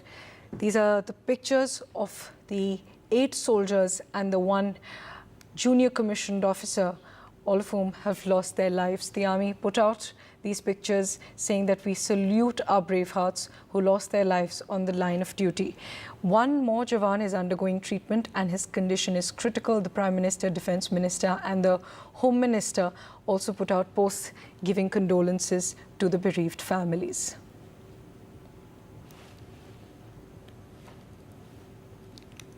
Moving on now to the other big story. Sacked Unacademy teacher Karan Sangwan has spoken out after being fired from the EdTech platform over his comment asking students to vote for educated candidates in elections. Now, he has released a video alleging that the firm Unacademy actually terminated his service under pressure from trolls on social media who misinterpreted his generic remark. He also added that he made the remark on his own YouTube channel and not during any lecture for Unacademy and not to a classroom, so it doesn't violate the company's policy. Listen. उस platform के द्वारा जिसके साथ मैं उन्होंने फिर मुझसे पूछा, सर ये जो क्लास, जो कि एक क्लास नहीं थी, वो सिर्फ एक वीडियो थी, ये आपने कहाँ ली थी? उन्होंने खुद ने कहा कि ये आपने हमारे प्लेटफॉर्म पे ली थी, स्पेशल क्लास थी कोई। मैंने कहा नहीं, ये तो मेरे खुद का जो यूट्यूब चैनल, उस पे ऊपर मैंने एक सेशन कंडक्ट किया था बच्चों के साथ। क्लासरूम वर्ड जो यूज किया जा रहा है उस प्लेटफॉर्म के द्वारा जिसके साथ मैं एसोसिएटेड था, वो कोई क्लासरूम नहीं था, वो मेरा खुद का यूट्यूब चैनल था। और जो टर्मिनेशन हुआ वो क्यों हुआ? एक प्रेशर जो क्रिएट होता है आपके ऊपर, प्रेशर, जितना प्रेशर आएगा आप फट जाओगे। प्रेशर आप डील नहीं कर पाए तो बहुत स्ट्रिक्ट हो यार इन चीजों को लेके, आपने तो सीधा टर्मिनेशन नोटिस भेज दिया। The big international story now, the Canada wildfires. Around 30,000 people have been asked to evacuate their homes in Western Canada's British Columbia as a raging wildfire is going on there in the city of Kelowna. Now, this city of around 1.5 lakh people was choked with thick smoke as it became the latest population center hit in a summer of dramatic wildfires across Canada. This wildfire has left millions of acres scorched. A state of emergency has been declared in the city, and spot fires have sparked on the east side of a lake, and that is prompted the declaration of a state of emergency in the city of Kelowna. Firefighters were faced with challenging conditions on the fire today. They were removed from their posts on multiple occasions for their own safety. Places could not be found in order to anchor and fight this fire. I'm fortunate to stand alongside my counterpart from the BC Wildfire Service in Unified Command. We are working seamlessly together in order to stop this fire from affecting our community. That's all we have for you in this show. News continues on the other side of this very short break.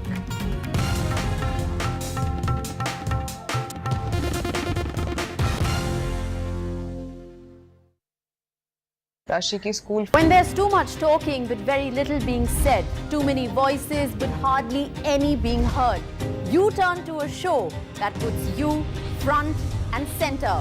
A show that headlines the stories of the people, by the people, for the people.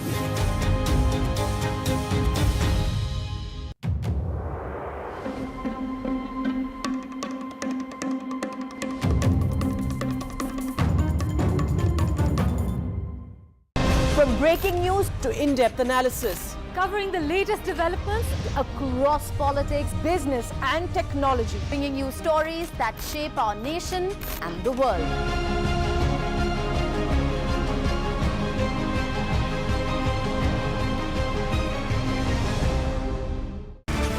23 years of the big fight. This show is not just an ordinary debate show, but it is a responsibility in service of our viewers.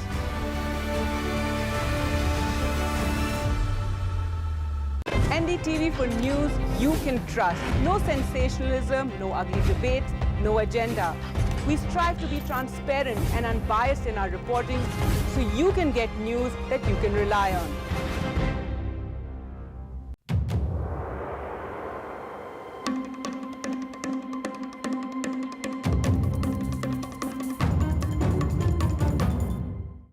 In a world filled with noise, we bring you news that you can rely on with accuracy and integrity, because at NDTV, trust is everything. When Saurav was a very small child, as a school-going kid, so once coming back from school to home, he saw someone's funeral going on. So when he came home, he asked his mother, "तो death तो colorful होनी चाहिए." That's what he said. Death colorful होनी चाहिए, रंगीन होनी चाहिए.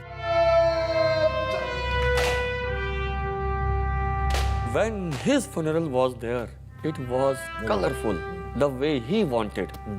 It was all flowers, Tiranga was there, soldiers were in uniform, and ceremonial band was playing, the bugle was there, everyone was there.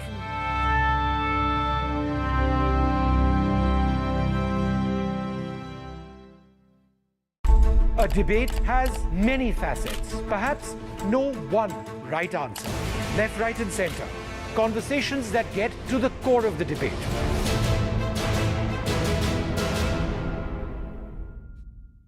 This Independence Day, watch Jai Jawan with me, Kiara Advani, only on NDTV. Wow!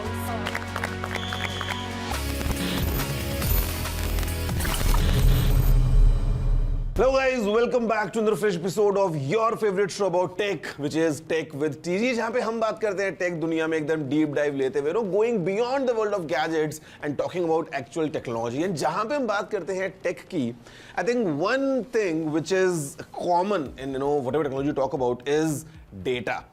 आप internet use करते हैं, उसका data, companies जो आपके बारे में चीजें store करती हैं वो डेटा, और ये डेटा इंटरनेट पे चारों तरफ फैला हुआ है. And the biggest concern about data is data protection. क्या आप जानते हैं like your data might be put to misuse against you, आपको ब्लैकमेल करने के लिए, आपकी पर्सनल इंफॉर्मेशन के लीक करने के लिए. आई मीन बहुत सारी चीजें हैं. So in this episode I am gonna talk about data and its protection. My name is Gaurav aka Technical Guruji. जल्दी से आगे बढ़ते हैं, चलिए शुरू करते हैं.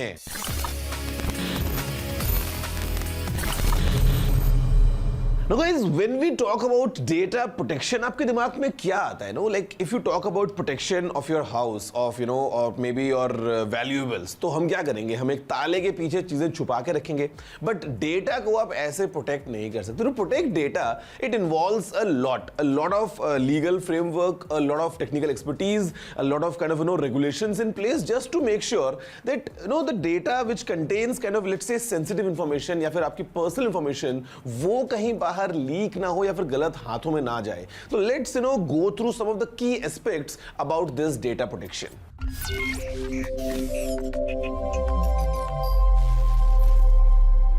See, सबसे पहले बात आती है डेटा प्रिवेसी के बारे में. एंड यहाँ पे your consent is the most important. आपने नोटिस किया होगा whenever you download any app from App Store or Play Store, आपके सामने you get tons of different permissions for your microphone access, for your location access, for your contacts and multiple things. So basically consent is important क्योंकि बिना आपकी मर्जी के, बिना आपके allow किए कोई भी आपका डेटा ले, it is wrong. And privacy has to be maintained the way data is processed, the way data is stored and the way data is transmitted.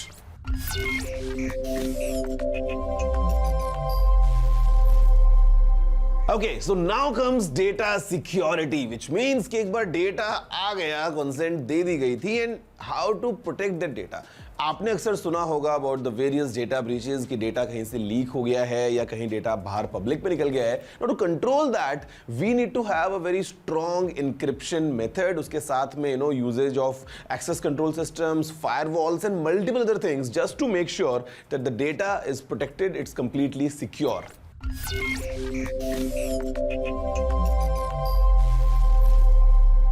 Because I'm sure while installing a new software, at times आपने लंबे terms and conditions के बारे में वो सामने एक screen देखा होगा जहाँ पे आपने बिना कुछ पढ़े सीधा उसको ओके किया या नेक्स्ट पे क्लिक कर दिया. See, transparency is very important in this case because data ले लिया, डेटा को स्टोर भी ठीक से कर लिया, सारी चीजें सब ठीक हैं, but how exactly this data is going to be used? At times companies आपसे डेटा लेती हैं और उसके बाद में वो बाकी कंपनीज साथ में शेयर करती हैं उस डेटा को. So यहाँ पे the complete process around it should be fully transparent so that you are aware कि जिस डेटा के लिए आपने अपनी परमिशन दी है उसके साथ आखिर हो क्या रहा है once it reaches that other side of the table. And आपके साथ में transparency share करना is very important to make sure that data is protected. So guys, I'm sure by now all of you have understood the importance of data protection. या फिर इसके पीछे क्या-क्या steps जो हैं वो जाते हैं. And now let me tell you good news.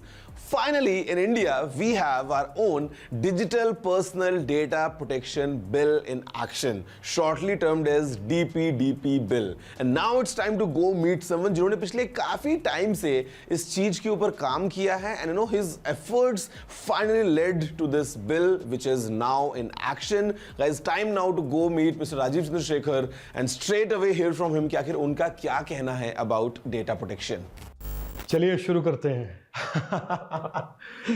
Sir, शुरुआत हम करते हैं 2010 का टाइम, जब आपने प्राइवेट मेंबर्स बिल एक जो है उसके साथ में शुरुआत किया था. What was the idea? ये कैसे आपको लगा कि it is important and how has been the journey उस टाइम से लेके आज तक इन अ ब्रीफ? देखिए 2010 में they came up with this Aadhaar and they were started collecting a lot of people's data on Aadhaar, and I found as a member of parliament those days कि बहुत सारा ये आधार का डेटा बड़ा लूजली अवेलेबल होता था. और मैंने पार्लियामेंट में एक दिन, मुझे याद है, पालिका बाजार में जाके मैंने 50 रुपए पर एंट्री, मैंने 4-5 ऐसे एंट्री खरीद कर मैंने पार्लियामेंट में दिखाया कि देखिए इतना आसान है और आपका और हमारा डेटा मिलना. मतलब कुछ डिटेल्स आपके पास में अगर हों तो बची हुई सारी डिटेल्स आपको मिल जाएंगी. हाँ, तो मैंने कहा इसको थोड़ा अवेयरनेस क्रिएट करने के लिए पार्लियामेंट में एक I will bring a private members bill, and I brought that private members bill, and then 2 years later I followed that up with a public interest litigation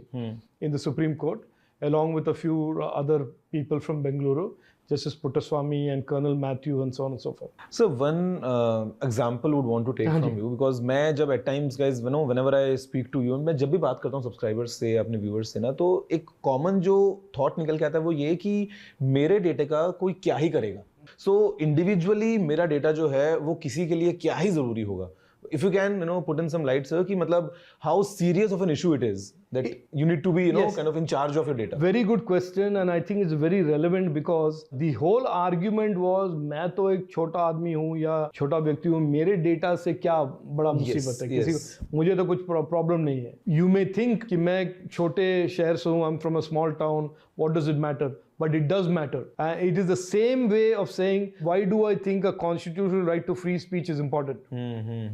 When it is required, you should be able to exercise that right. Yeah. So it is not that you will exercise you need to exercise the right of privacy every day. You don't need to exercise the right to data protection every day. जब जरूरत पड़े. So at times, because we are like such a strong digitally connected country, correct, and any news propagates very fast. वो सही हो या गलत हो.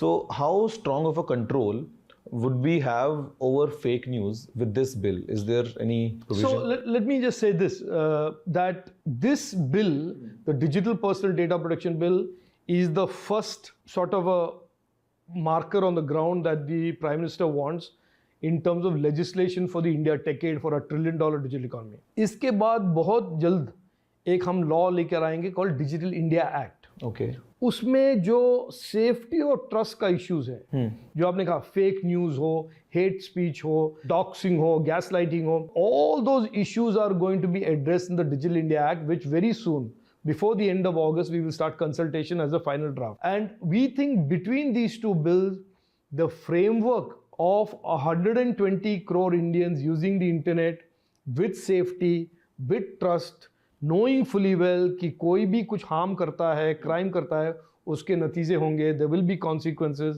So with that safety and trust and accountability, every Indian citizen should be able to use the internet without fear and with full confidence. जब से हमने देखा इस बिल को कि ये पास हो गया है, there has been kind of, you know, a notion going on कि what does this bill mean? कि now government has access to all your data. Would you want to clarify that? Look, I want to tell you very clearly that it is clear that this is a very modern, very future-ready legislation that has been carefully designed and carefully built, keeping in mind citizens' rights, innovation ecosystem का आगे बढ़ाना, और सरकार को जो government must have emergency access in the event of a national security incident. Terrorism के बाद मैं तो जाके कंसर्न नहीं मांगूंगा ना, देखिए मुझे आपका डेटा चाहिए, आप कंसर्न देंगे. सो टेररिज्म, अर्थक्वेक्स, पैंडेमिक, ऐसे carved out the national special issues, emergency issues, the government will have access to your personal data. That is it. Apart from that, the government and the private sector have the same obligations to protect the data. This is an absolutely future-ready bill that protects the constitutional right to privacy, that gives the government lawful exemptions to access personal data in the event of emergencies. So one question comes to my mind. मेरे को apps और games से याद आया. You must have experienced yourself as well. कि whenever we install a new app or new game in our phones, and why I'm saying phones because the biggest kind of input-output point for any normal citizen is a smartphone. Absolutely. Digital world. That is the device. अब वहाँ पे let's say किसी ने एक calculator की application को install किया. Now that application is just meant to do calculations. Correct. While installing, it will ask for permission about, let's say, your contacts or your location or your camera or your files stored in the phone, multiple such permissions. And let's say if the user is not literate enough and उसको समझ में नहीं आ रहा, उसने केवल okay किया and all the permissions given. अब उस case में, let's say if the app is kind of having the wrong intent कि because the app can say that customer ने तो खुद ने ही okay किया था, that has given us the authority to process the data, how does that will all come to an end. Because one of the things that this bill insists on is that you can only take data with your consent. तो वो हो गया consent, आपने कहा ठीक है consent दे देंगे गलती से अगर हो गया, लेकिन हमने कहा ये informed consent होना चाहिए, multiple languages में होना चाहिए. दूसरा is very clearly put in law that if you are a platform and you are providing technical guruji a service, you can only ask what is absolutely required to deliver the service. And the most important thing about this bill is you as a citizen, let's assume you are not a lawyer, you are just a simple person working day in going to your work. If you find that something has been breached, you just simply have to go to a digital website, give the name of the platform, give your name, this is the complaint, 5 minute का काम है, complaint चले जाता है DPP, they will then swing into action. Will be taken care of. कोई lawyer की ज़रूरत नहीं, कोई 1000 पेज का petition की ज़रूरत नहीं, everything is digital and we will make sure because of this framework, the platforms are always accountable to the citizen who is really the principal stakeholder in all democracies. Guys, it was great interacting with Mr. Rajiv Chandrasekhar and I am sure आपको काफी insightful information मिली होगी from this interaction. But now, right after this break, I'm going to tell you about why this data protection becomes very, very, very important and why this is such a big step that now we have our own DPDP bill in action because data आपका हो या मेरा, छोटा हो या बड़ा, इसे protect करना बेसिकली बहुत इंपॉर्टेंट होता है. Let me talk to you about this after this short break.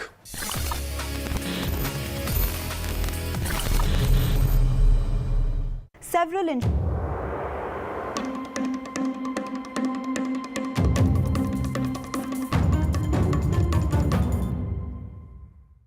We have a surprise for you. We're going to ask a bunch of you some special questions and every correct answer is going to reveal what our surprise is. I don't know. Satya Nadella? Jeff Bezos. Bill Gates probably. Nehru Place. Saket. Saket. Mumbai.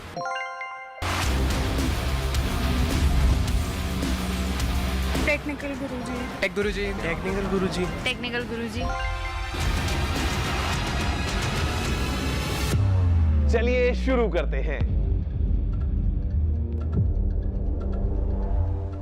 When Saurav was a very small child, a school-going kid, so once coming back from school to home, he saw someone's funeral going on. So when he came home, he asked his mother, "तो death तो colorful होनी चाहिए." That's what he said. Death colorful होनी चाहिए, रंगीन होनी चाहिए. When his funeral was there, it was colorful, the way he wanted. It was all flowers. Tiranga was there. Soldiers were in uniform. And ceremonial band was playing. The bugle was there. Everyone was there.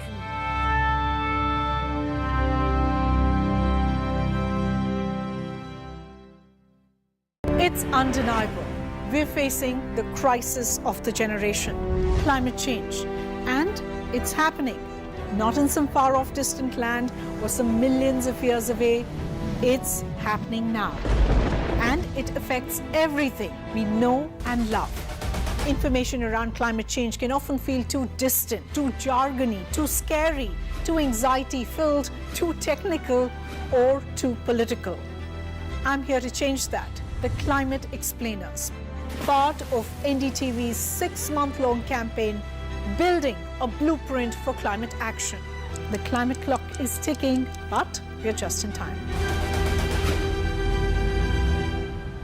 The NDTV News Network that informs, inspires, and illuminates. Watch every side of the story here on NDTV. because the only side we're on is yours.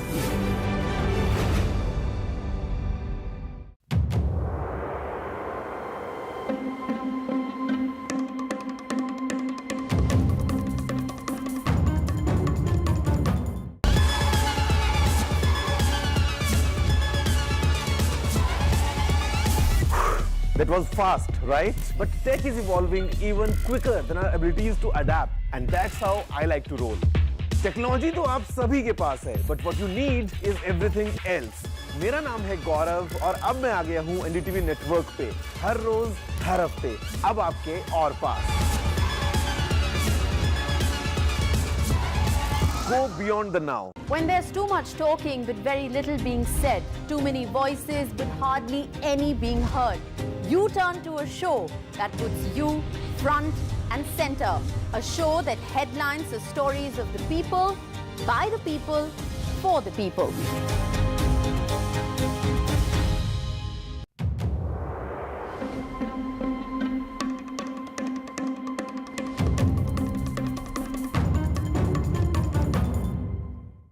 From breaking news to in-depth analysis, Covering the latest developments Across politics, business and technology. bringing you stories that shape our nation and the world.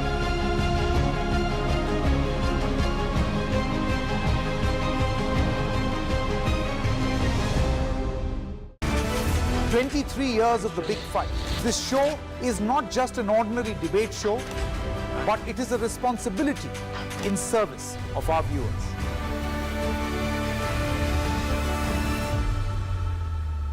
NDTV for news you can trust. No sensationalism, no ugly debates, no agenda. We strive to be transparent and unbiased in our reporting so you can get news that you can rely on.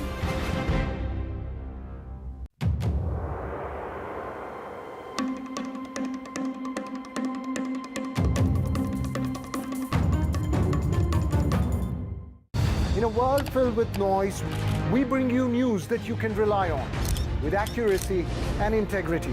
Because at NDTV, trust is everything.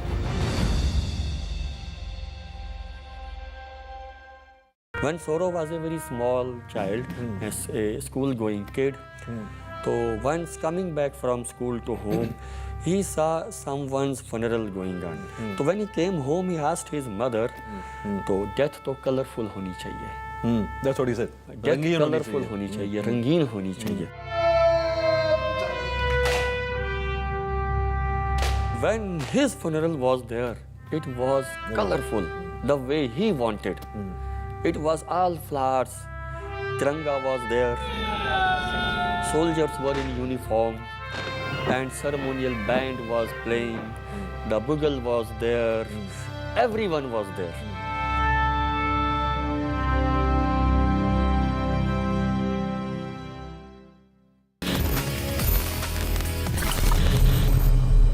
Hello everyone, welcome back after the break to your favorite show of technology, Tech with TG, and today it's time to talk about data protection. जहाँ पे break से पहले मैंने बात की about data protection. So let's थोड़ा सा dive deep and talk about why data protection is very important.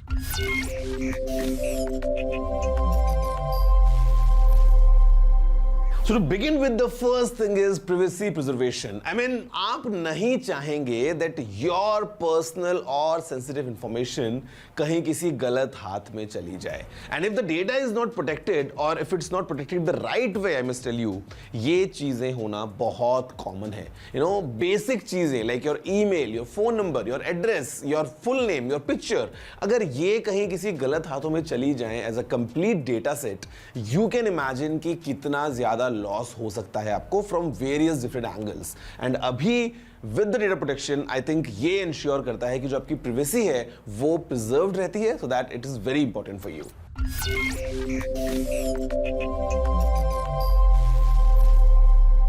The prevention of misuse. I mean, I'm sure guys, आप सभी ने बहुत सारी documentaries, बहुत सारे videos ऐसे देखे होंगे. In fact, in the past, you know, I have covered such things in our own episode of Tech with TG, जहाँ पे उनको बताया कि कैसे इस data को misuse किया जा सकता है, you know, by scammers just to take advantage. So with data protection, I think it ensures that your data will never be misused, you know, in a way that आपको शायद उससे कुछ नुकसान पहुंचे. That's the reason it becomes very important.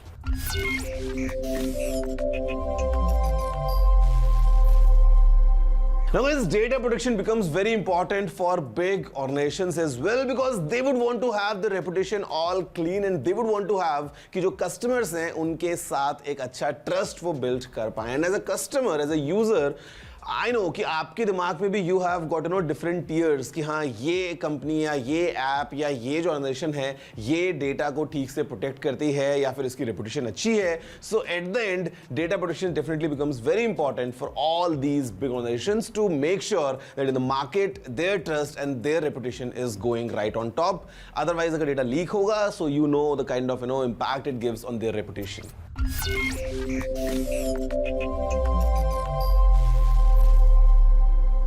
See, आज के time पे the data is protected. Okay, it's fine. Everything is taken care of. It's fine. But because we are living in this digital age, data share तो होगा. आपस में organizations जो है वो data को share भी करेंगी, collaborate भी करेंगी for your good. अब आप ऐसे में ये नहीं बोल सकते हैं कि no, I don't want this because I just want my data to be with me. Because see, if you do this, it's fine. But because हम एक digital दुनिया में रहते हैं, at times we all use multiple apps, multiple services and कहीं ना कहीं इस data sharing की वजह से ही हमें एक अच्छी service मिल पाती है. So the data protection kind of ensures that the data which is being shared या जिस data के ऊपर दो अलग-अलग organizations let's say अगर काम कर रही हैं, everything is taken care of in terms of the security and privacy of data, the way it is transmitted, the way it is stored, the way it is shared, everything. मतलब protection जो है data की वो सबसे important बन जाती है इस टाइम पे. So even though collaboration हो रहा है, even though data share किया जा रहा है, with this data protection आप एक सुकून की सांस ले सकते हैं कि आपका डेटा सही जगह पे है, सही हाथों में है. We would want to make sure that the usage of data or the storage of data or the processing of data is all done in an ethical way and completely following the legal guidelines. And that's the reason the importance of DPDP bill becomes kind of significant because आज के time में you talk about digital India, you talk about India as a country. We are kind of the pioneers in terms of adapting to the digital world. जहाँ पे globally अगर हम compare करते हैं बाकी countries से, in India now digital is the future and going ahead हम सभी के लिए एक अच्छे environment को develop करने के लिए, especially in the digital space, this DPDP bill becomes very very very important. So I am sure आप सब आगे चल के on a daily basis would be kind of much more responsible about your data कि आपने क्या share किया, क्या share आपको नहीं करना था या किसको कौन सी permission देनी थी या नहीं देनी थी. We as individual users हम सभी को भी हर दिन इस बात का ध्यान जरूर रखना है that the data that belongs to us is very precious, is very important. कि आप अगर कहीं पे कुछ भी चीज अगर share करते हैं, could be a simple OTP or could be a simple picture somewhere, आपको ध्यान रखना है कि आप कब कहां कैसे किसके साथ इस चीज को शेयर कर रहे हैं. Because if you are in control of your data to begin with and now we have this DPDP bill in action together, I think जो environment है it's gonna be a beautiful one in terms of this digital age. So guys, अगर आपके मन में कोई भी सवाल हो about data or any feedback or any token of appreciation, आप मुझे email कर सकते हैं. You know the address, it's tg@ndtv.com. Data आप भेजेंगे, हम डेटा को प्रोसेस करेंगे और मैं लेके आऊंगा आपके लिए अगला एपिसोड ऐसे ही कुछ इंटरेस्टिंग टेक के बारे में. Because you know this show is all about going deep in the world of tech, going beyond the world of gadgets and talking about the real technology in your favourite show tech with TG. I am gonna see you next week. Have a good day.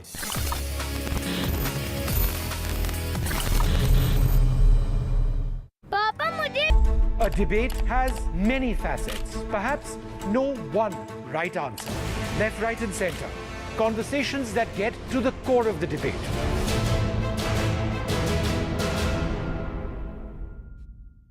This Independence Day, watch Jai Jawan with me, Kiara Advani, only on NDTV. Wow!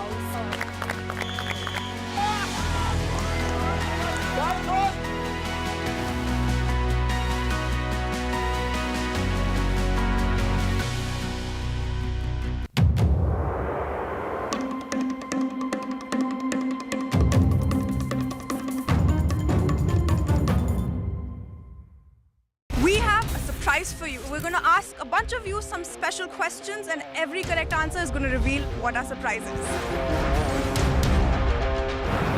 I don't know. Satya Jeff Bezos. Bill Gates probably. Nadu place. Saket. Saket. Mumbai.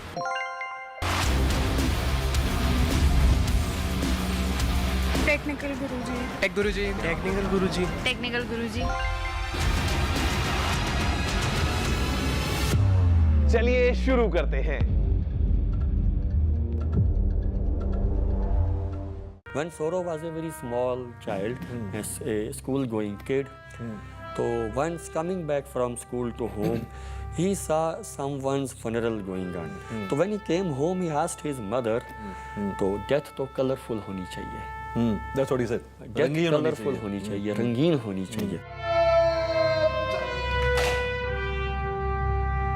When his funeral was there, it was colorful, the way he wanted. It was all flowers. Tiranga was there. Soldiers were in uniform, and ceremonial band was playing. The bugle was there. Everyone was there.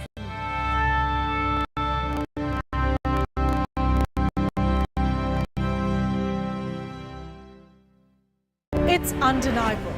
We're facing the crisis of the generation, climate change, and it's happening. Not in some far-off distant land or some millions of years away. It's happening now. And it affects everything we know and love. Information around climate change can often feel too distant, too jargony, too scary, too anxiety-filled, too technical, or too political. I'm here to change that. The Climate Explainers, part of NDTV's 6-month-long campaign, building a blueprint for climate action. The climate clock is ticking, but we're just in time. The NDTV News Network that informs, inspires, and illuminates. Watch every side of the story here on NDTV. because the only side we're on is yours.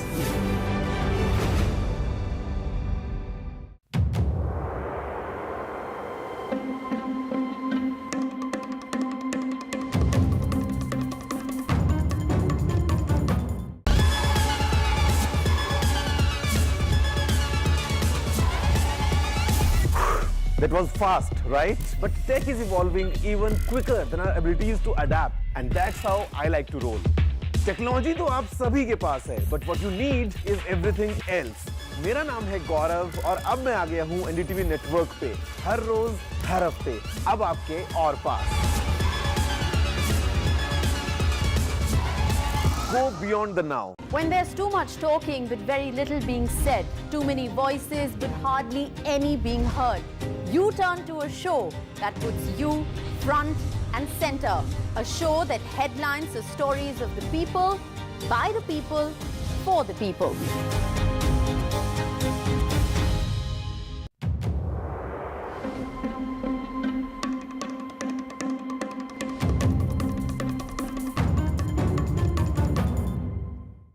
From breaking news to in-depth analysis, Covering the latest developments Across politics, business and technology. bringing you stories that shape our nation and the world.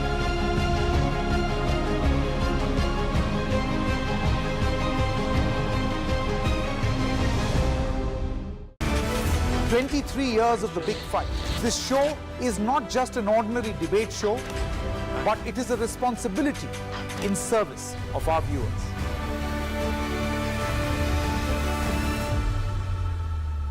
NDTV for news you can trust. No sensationalism, no ugly debates, no agenda. We strive to be transparent and unbiased in our reporting so you can get news that you can rely on.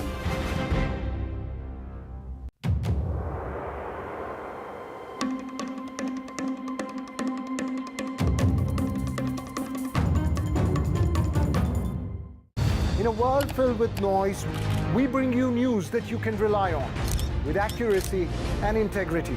Because at NDTV, trust is everything.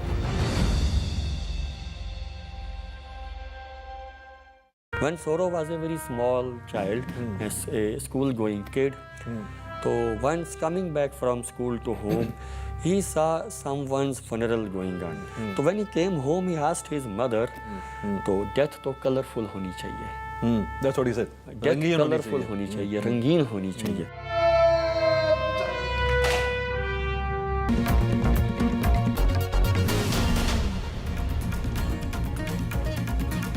Good afternoon. You're at the right place to get all your top stories this Sunday. I'm Priyanshi Sharma and we'll get you the top news stories. It's going to be a politically packed Sunday. Home Minister Amit Shah is going to address a gathering in just a short while from now in poll-bound Madhya Pradesh. Details coming up. First, take a look at the headlines. A mega political Sunday in poll-bound Madhya Pradesh. Home Minister Amit Shah to release the BJP government's report card ahead of the elections. The Congress, meanwhile, plans a meeting of the poll and campaign panel from the Aam Aadmi Party, Arvind Kejriwal and Bhagwant Mann to address a town hall in Satna. A major milestone for India's moon mission, the second and final deboosting operation of India's moon mission Chandrayaan-3 successfully completed. The next stop is the moon. Chandrayaan-3 on track to land on the moon's surface on Wednesday.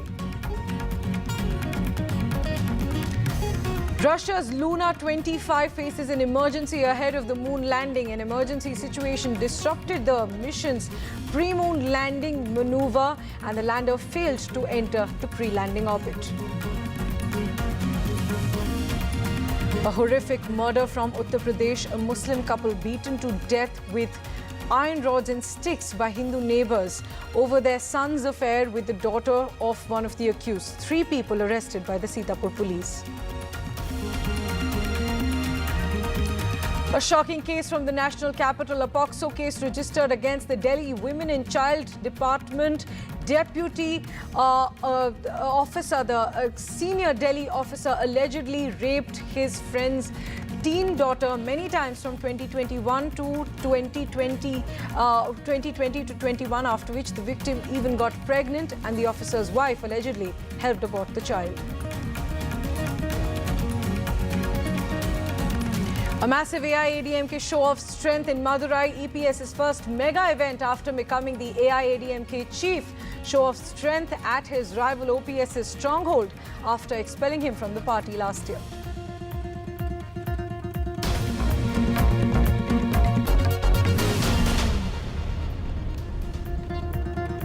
Our lead story, the politically packed Sunday that it is in Madhya Pradesh. All 3 parties, the major parties, the Congress, the BJP and the Aam Aadmi Party have all planned crucial events in the state of Madhya Pradesh, which is going to go into elections later this year. Let's take you through the plans of the various parties one by one. From the BJP side, Union Home Minister Amit Shah is going to be there in Bhopal and he'll release the BJP government's report card, and he'll also address the BJP's working committee meeting in Gwalior. Thereafter, he will also address a large meeting of the state-level executive committee in a hall in which around 2,200 members, including ministers, MPs, ex-MPs, MLAs, ex-MLAs and party officers will attend the meeting. Amit Shah has been frequently visiting the state for around 2 to 3 months, and this will be his second visit to poll-bound Madhya Pradesh in less than a month. That shows you how the BJP is escalating its campaign in the state of Madhya Pradesh. Now, let's also look at what the Congress party has planned today. The Congress Election Committee and the Campaign Committee has planned a meeting in Bhopal, and they are going to meet today to discuss the campaign and the campaign and and the overall strategy for the upcoming elections. From the Aam Aadmi Party's side, the Delhi Chief Minister Arvind Kejriwal and the AAP National Convener, along with the Punjab Chief Minister Bhagwant Mann, both will address a town hall in Madhya Pradesh's Satna. So those are the various events that have been planned by the three political parties, the BJP, the Congress and the Aam Aadmi Party, showing you how intense this battle is going to be in Madhya Pradesh.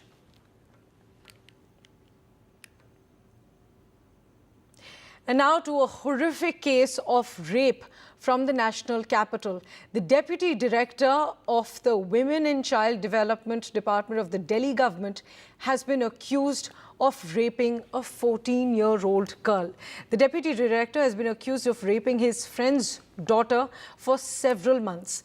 Not only this, according to the FIR, the Deputy Director's wife also supported her husband in this crime, due to which a criminal conspiracy charge has also been added to the FIR.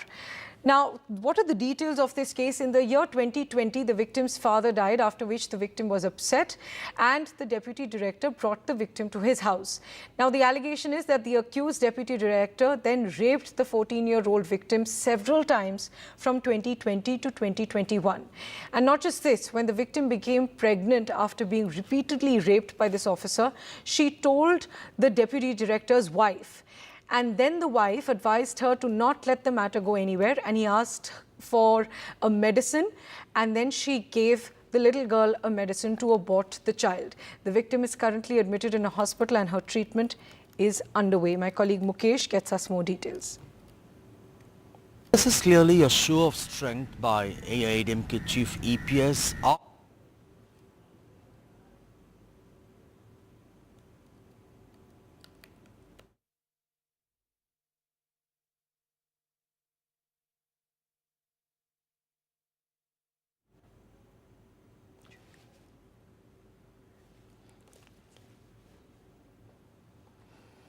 So those are the shocking details of this case, in which a 14-year-old girl was raped several times over a year from 2020 to 21. She had, according to the FIR, the victim is currently a class 12 student in a school in civil lines, and she was introduced to the Deputy Director while she was visiting a church in North Delhi. And in the year 2020, the victim's father had died, after which the Deputy Director in the Women and Child Development Department of the Delhi government, he had brought this little girl to his house, after which he repeatedly raped her. Now to a shocking case of murder from Uttar Pradesh. A man and his wife were beaten to death with iron rods and sticks by their neighbors in Uttar Pradesh's Sitapur. 3 people have been arrested in the case, and police say that the murder was allegedly a result of an affair between the victim's son and the daughter of one of the accused. The couple that has been killed, Abbas and his wife Kamrul Nisha, died on the spot in the attack that happened on Friday, and all the accused fled from the spot. The details that we are getting, the Muslim couple was brutally, they were beaten up and they were killed by the Hindu neighbors over this alleged affair that their son had with the accused's daughter. Now, the police said that a few years back, Abbas's son had eloped with a girl from the neighboring household, and a case was registered in this regard, and Abbas's son was sent to jail. When he was released from jail a few days ago, some members of the family planned the attack on the couple, and now 3 people have been arrested in this case. Let's listen into what the police says. Along with that, my colleague Alok gets us more details. कल शाम को हुए double murder के मामले में धारा 302 के अंतर्गत एफआईआर पंजीकृत किया गया, जिसमें 5 लोग को नामजद आरोपी बनाया गया है। इसमें से 3 व्यक्ति, जिसमें से मुख्य आरोपी शैलेंद्र जायसवाल, अमरनाथ तथा पल्लू, इनको पुलिस के द्वारा हिरासत में ले लिया गया है। अन्य 2 लोगों की गिरफ्तारी का प्रयास जारी है। This incident took place on Friday evening in a place called Hargaon, which is less than 100 kilometers from state capital Lucknow. Like we again said, the reason for this attack on the couple was a love affair that their son was having with the daughter of the accused. In fact, local reports say that they had eloped a few years ago, then they were recovered, And now the daughter has apparently turned a major. She's an adult now, and she gave a statement favoring the victim's son to the police, is what local reports say. Nevertheless, there was an argument between the two families on Friday night, after which the accused, they used sticks and rods to assault the 55-year-old man and the 53-year-old woman. The police say that they have arrested 3 people in the case. There are a total of 5 accused. They say that the main accused is under arrest, and they have slapped charges of murder and assault, etc.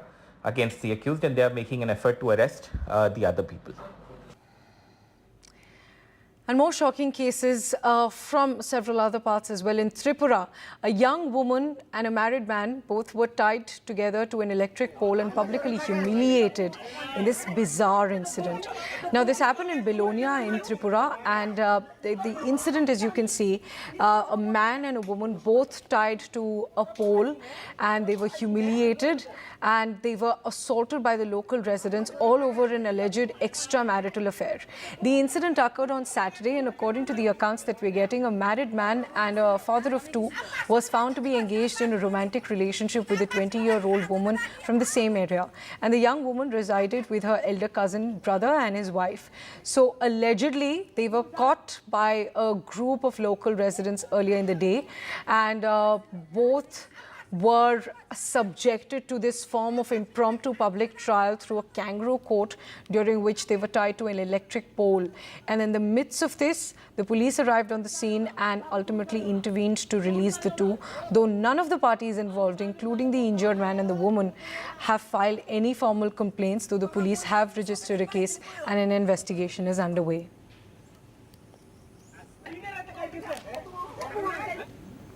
Moving on now, Congress leader Rahul Gandhi this morning paid tribute to his father and former Prime Minister Mr. Rajiv Gandhi on his 79th birth anniversary, and he paid tribute from the banks of Pangong Lake in Ladakh.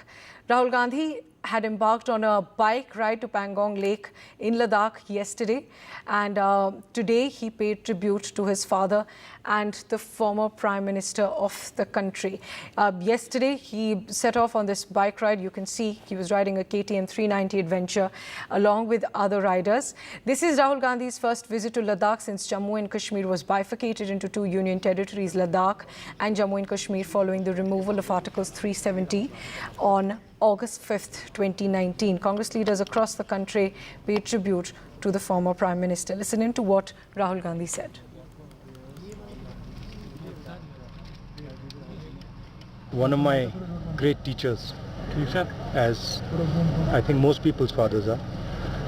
I remember once when I was small, he had just come back from Pangong and he had taken some pictures. And so he told me that he thought this was the most beautiful place on earth. During Bharat Jodo Yatra, I was supposed to come to Ladakh, but for some logistical reasons we couldn't come. So I thought, let me come and do a slightly more detailed tour of Ladakh. Time for a short break now. News continues on the other side. Stay tuned.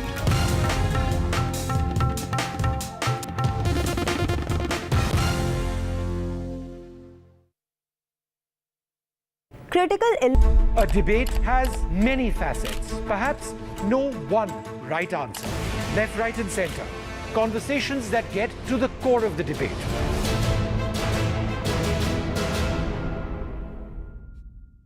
This Independence Day, watch Jai Jawan with me, Kiara Advani, only on NDTV. Wow.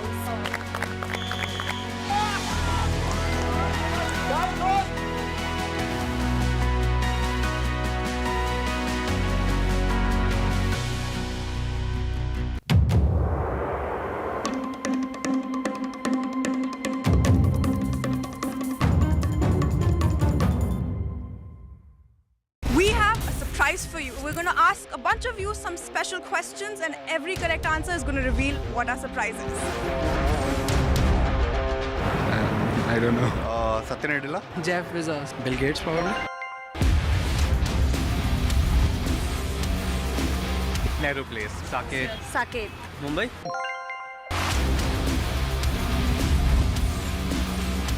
Technical Guruji. Tech Guruji. Technical Guruji. Technical Guruji.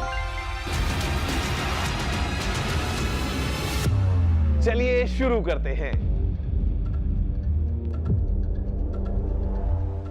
When Soro was a very small child, a school-going kid, so once coming back from school to home, he saw someone's funeral going on. So when he came home, he asked his mother, तो death तो colorful होनी चाहिए. That's what he said. Death colorful होनी चाहिए, रंगीन होनी चाहिए. When his funeral was there, it was colorful, the way he wanted. It was all flowers. Tiranga was there. Soldiers were in uniform. And ceremonial band was playing. The bugle was there. Everyone was there.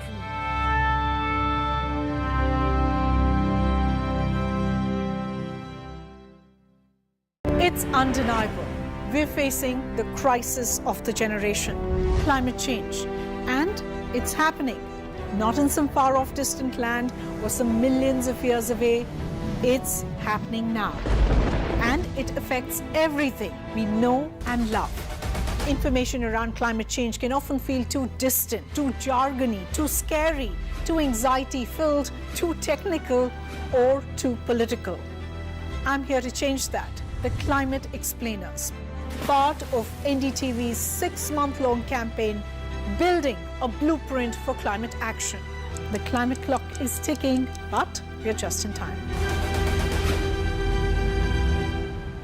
The NDTV News Network that informs, inspires, and illuminates. Watch every side of the story here on NDTV because the only side we're on is yours.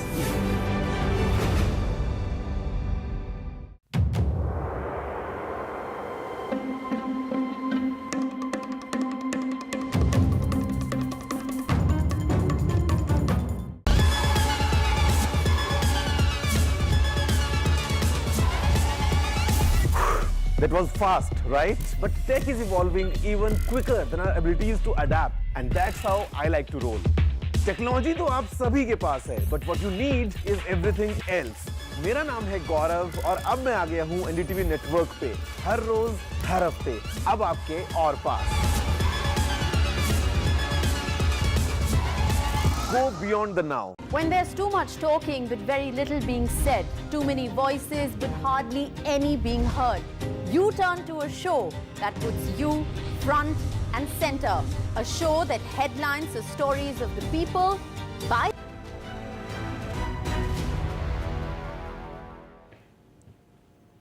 Welcome back now to great news for India's moon mission. The second and final deboosting operation of India's moon mission Chandrayaan-3 has been successfully completed this morning. The Chandrayaan-3 now inching closer to the moon. The lander Vikram has placed itself in an orbit where the closest point to the moon is about 25 kilometers and the farthest is about 135 kilometers.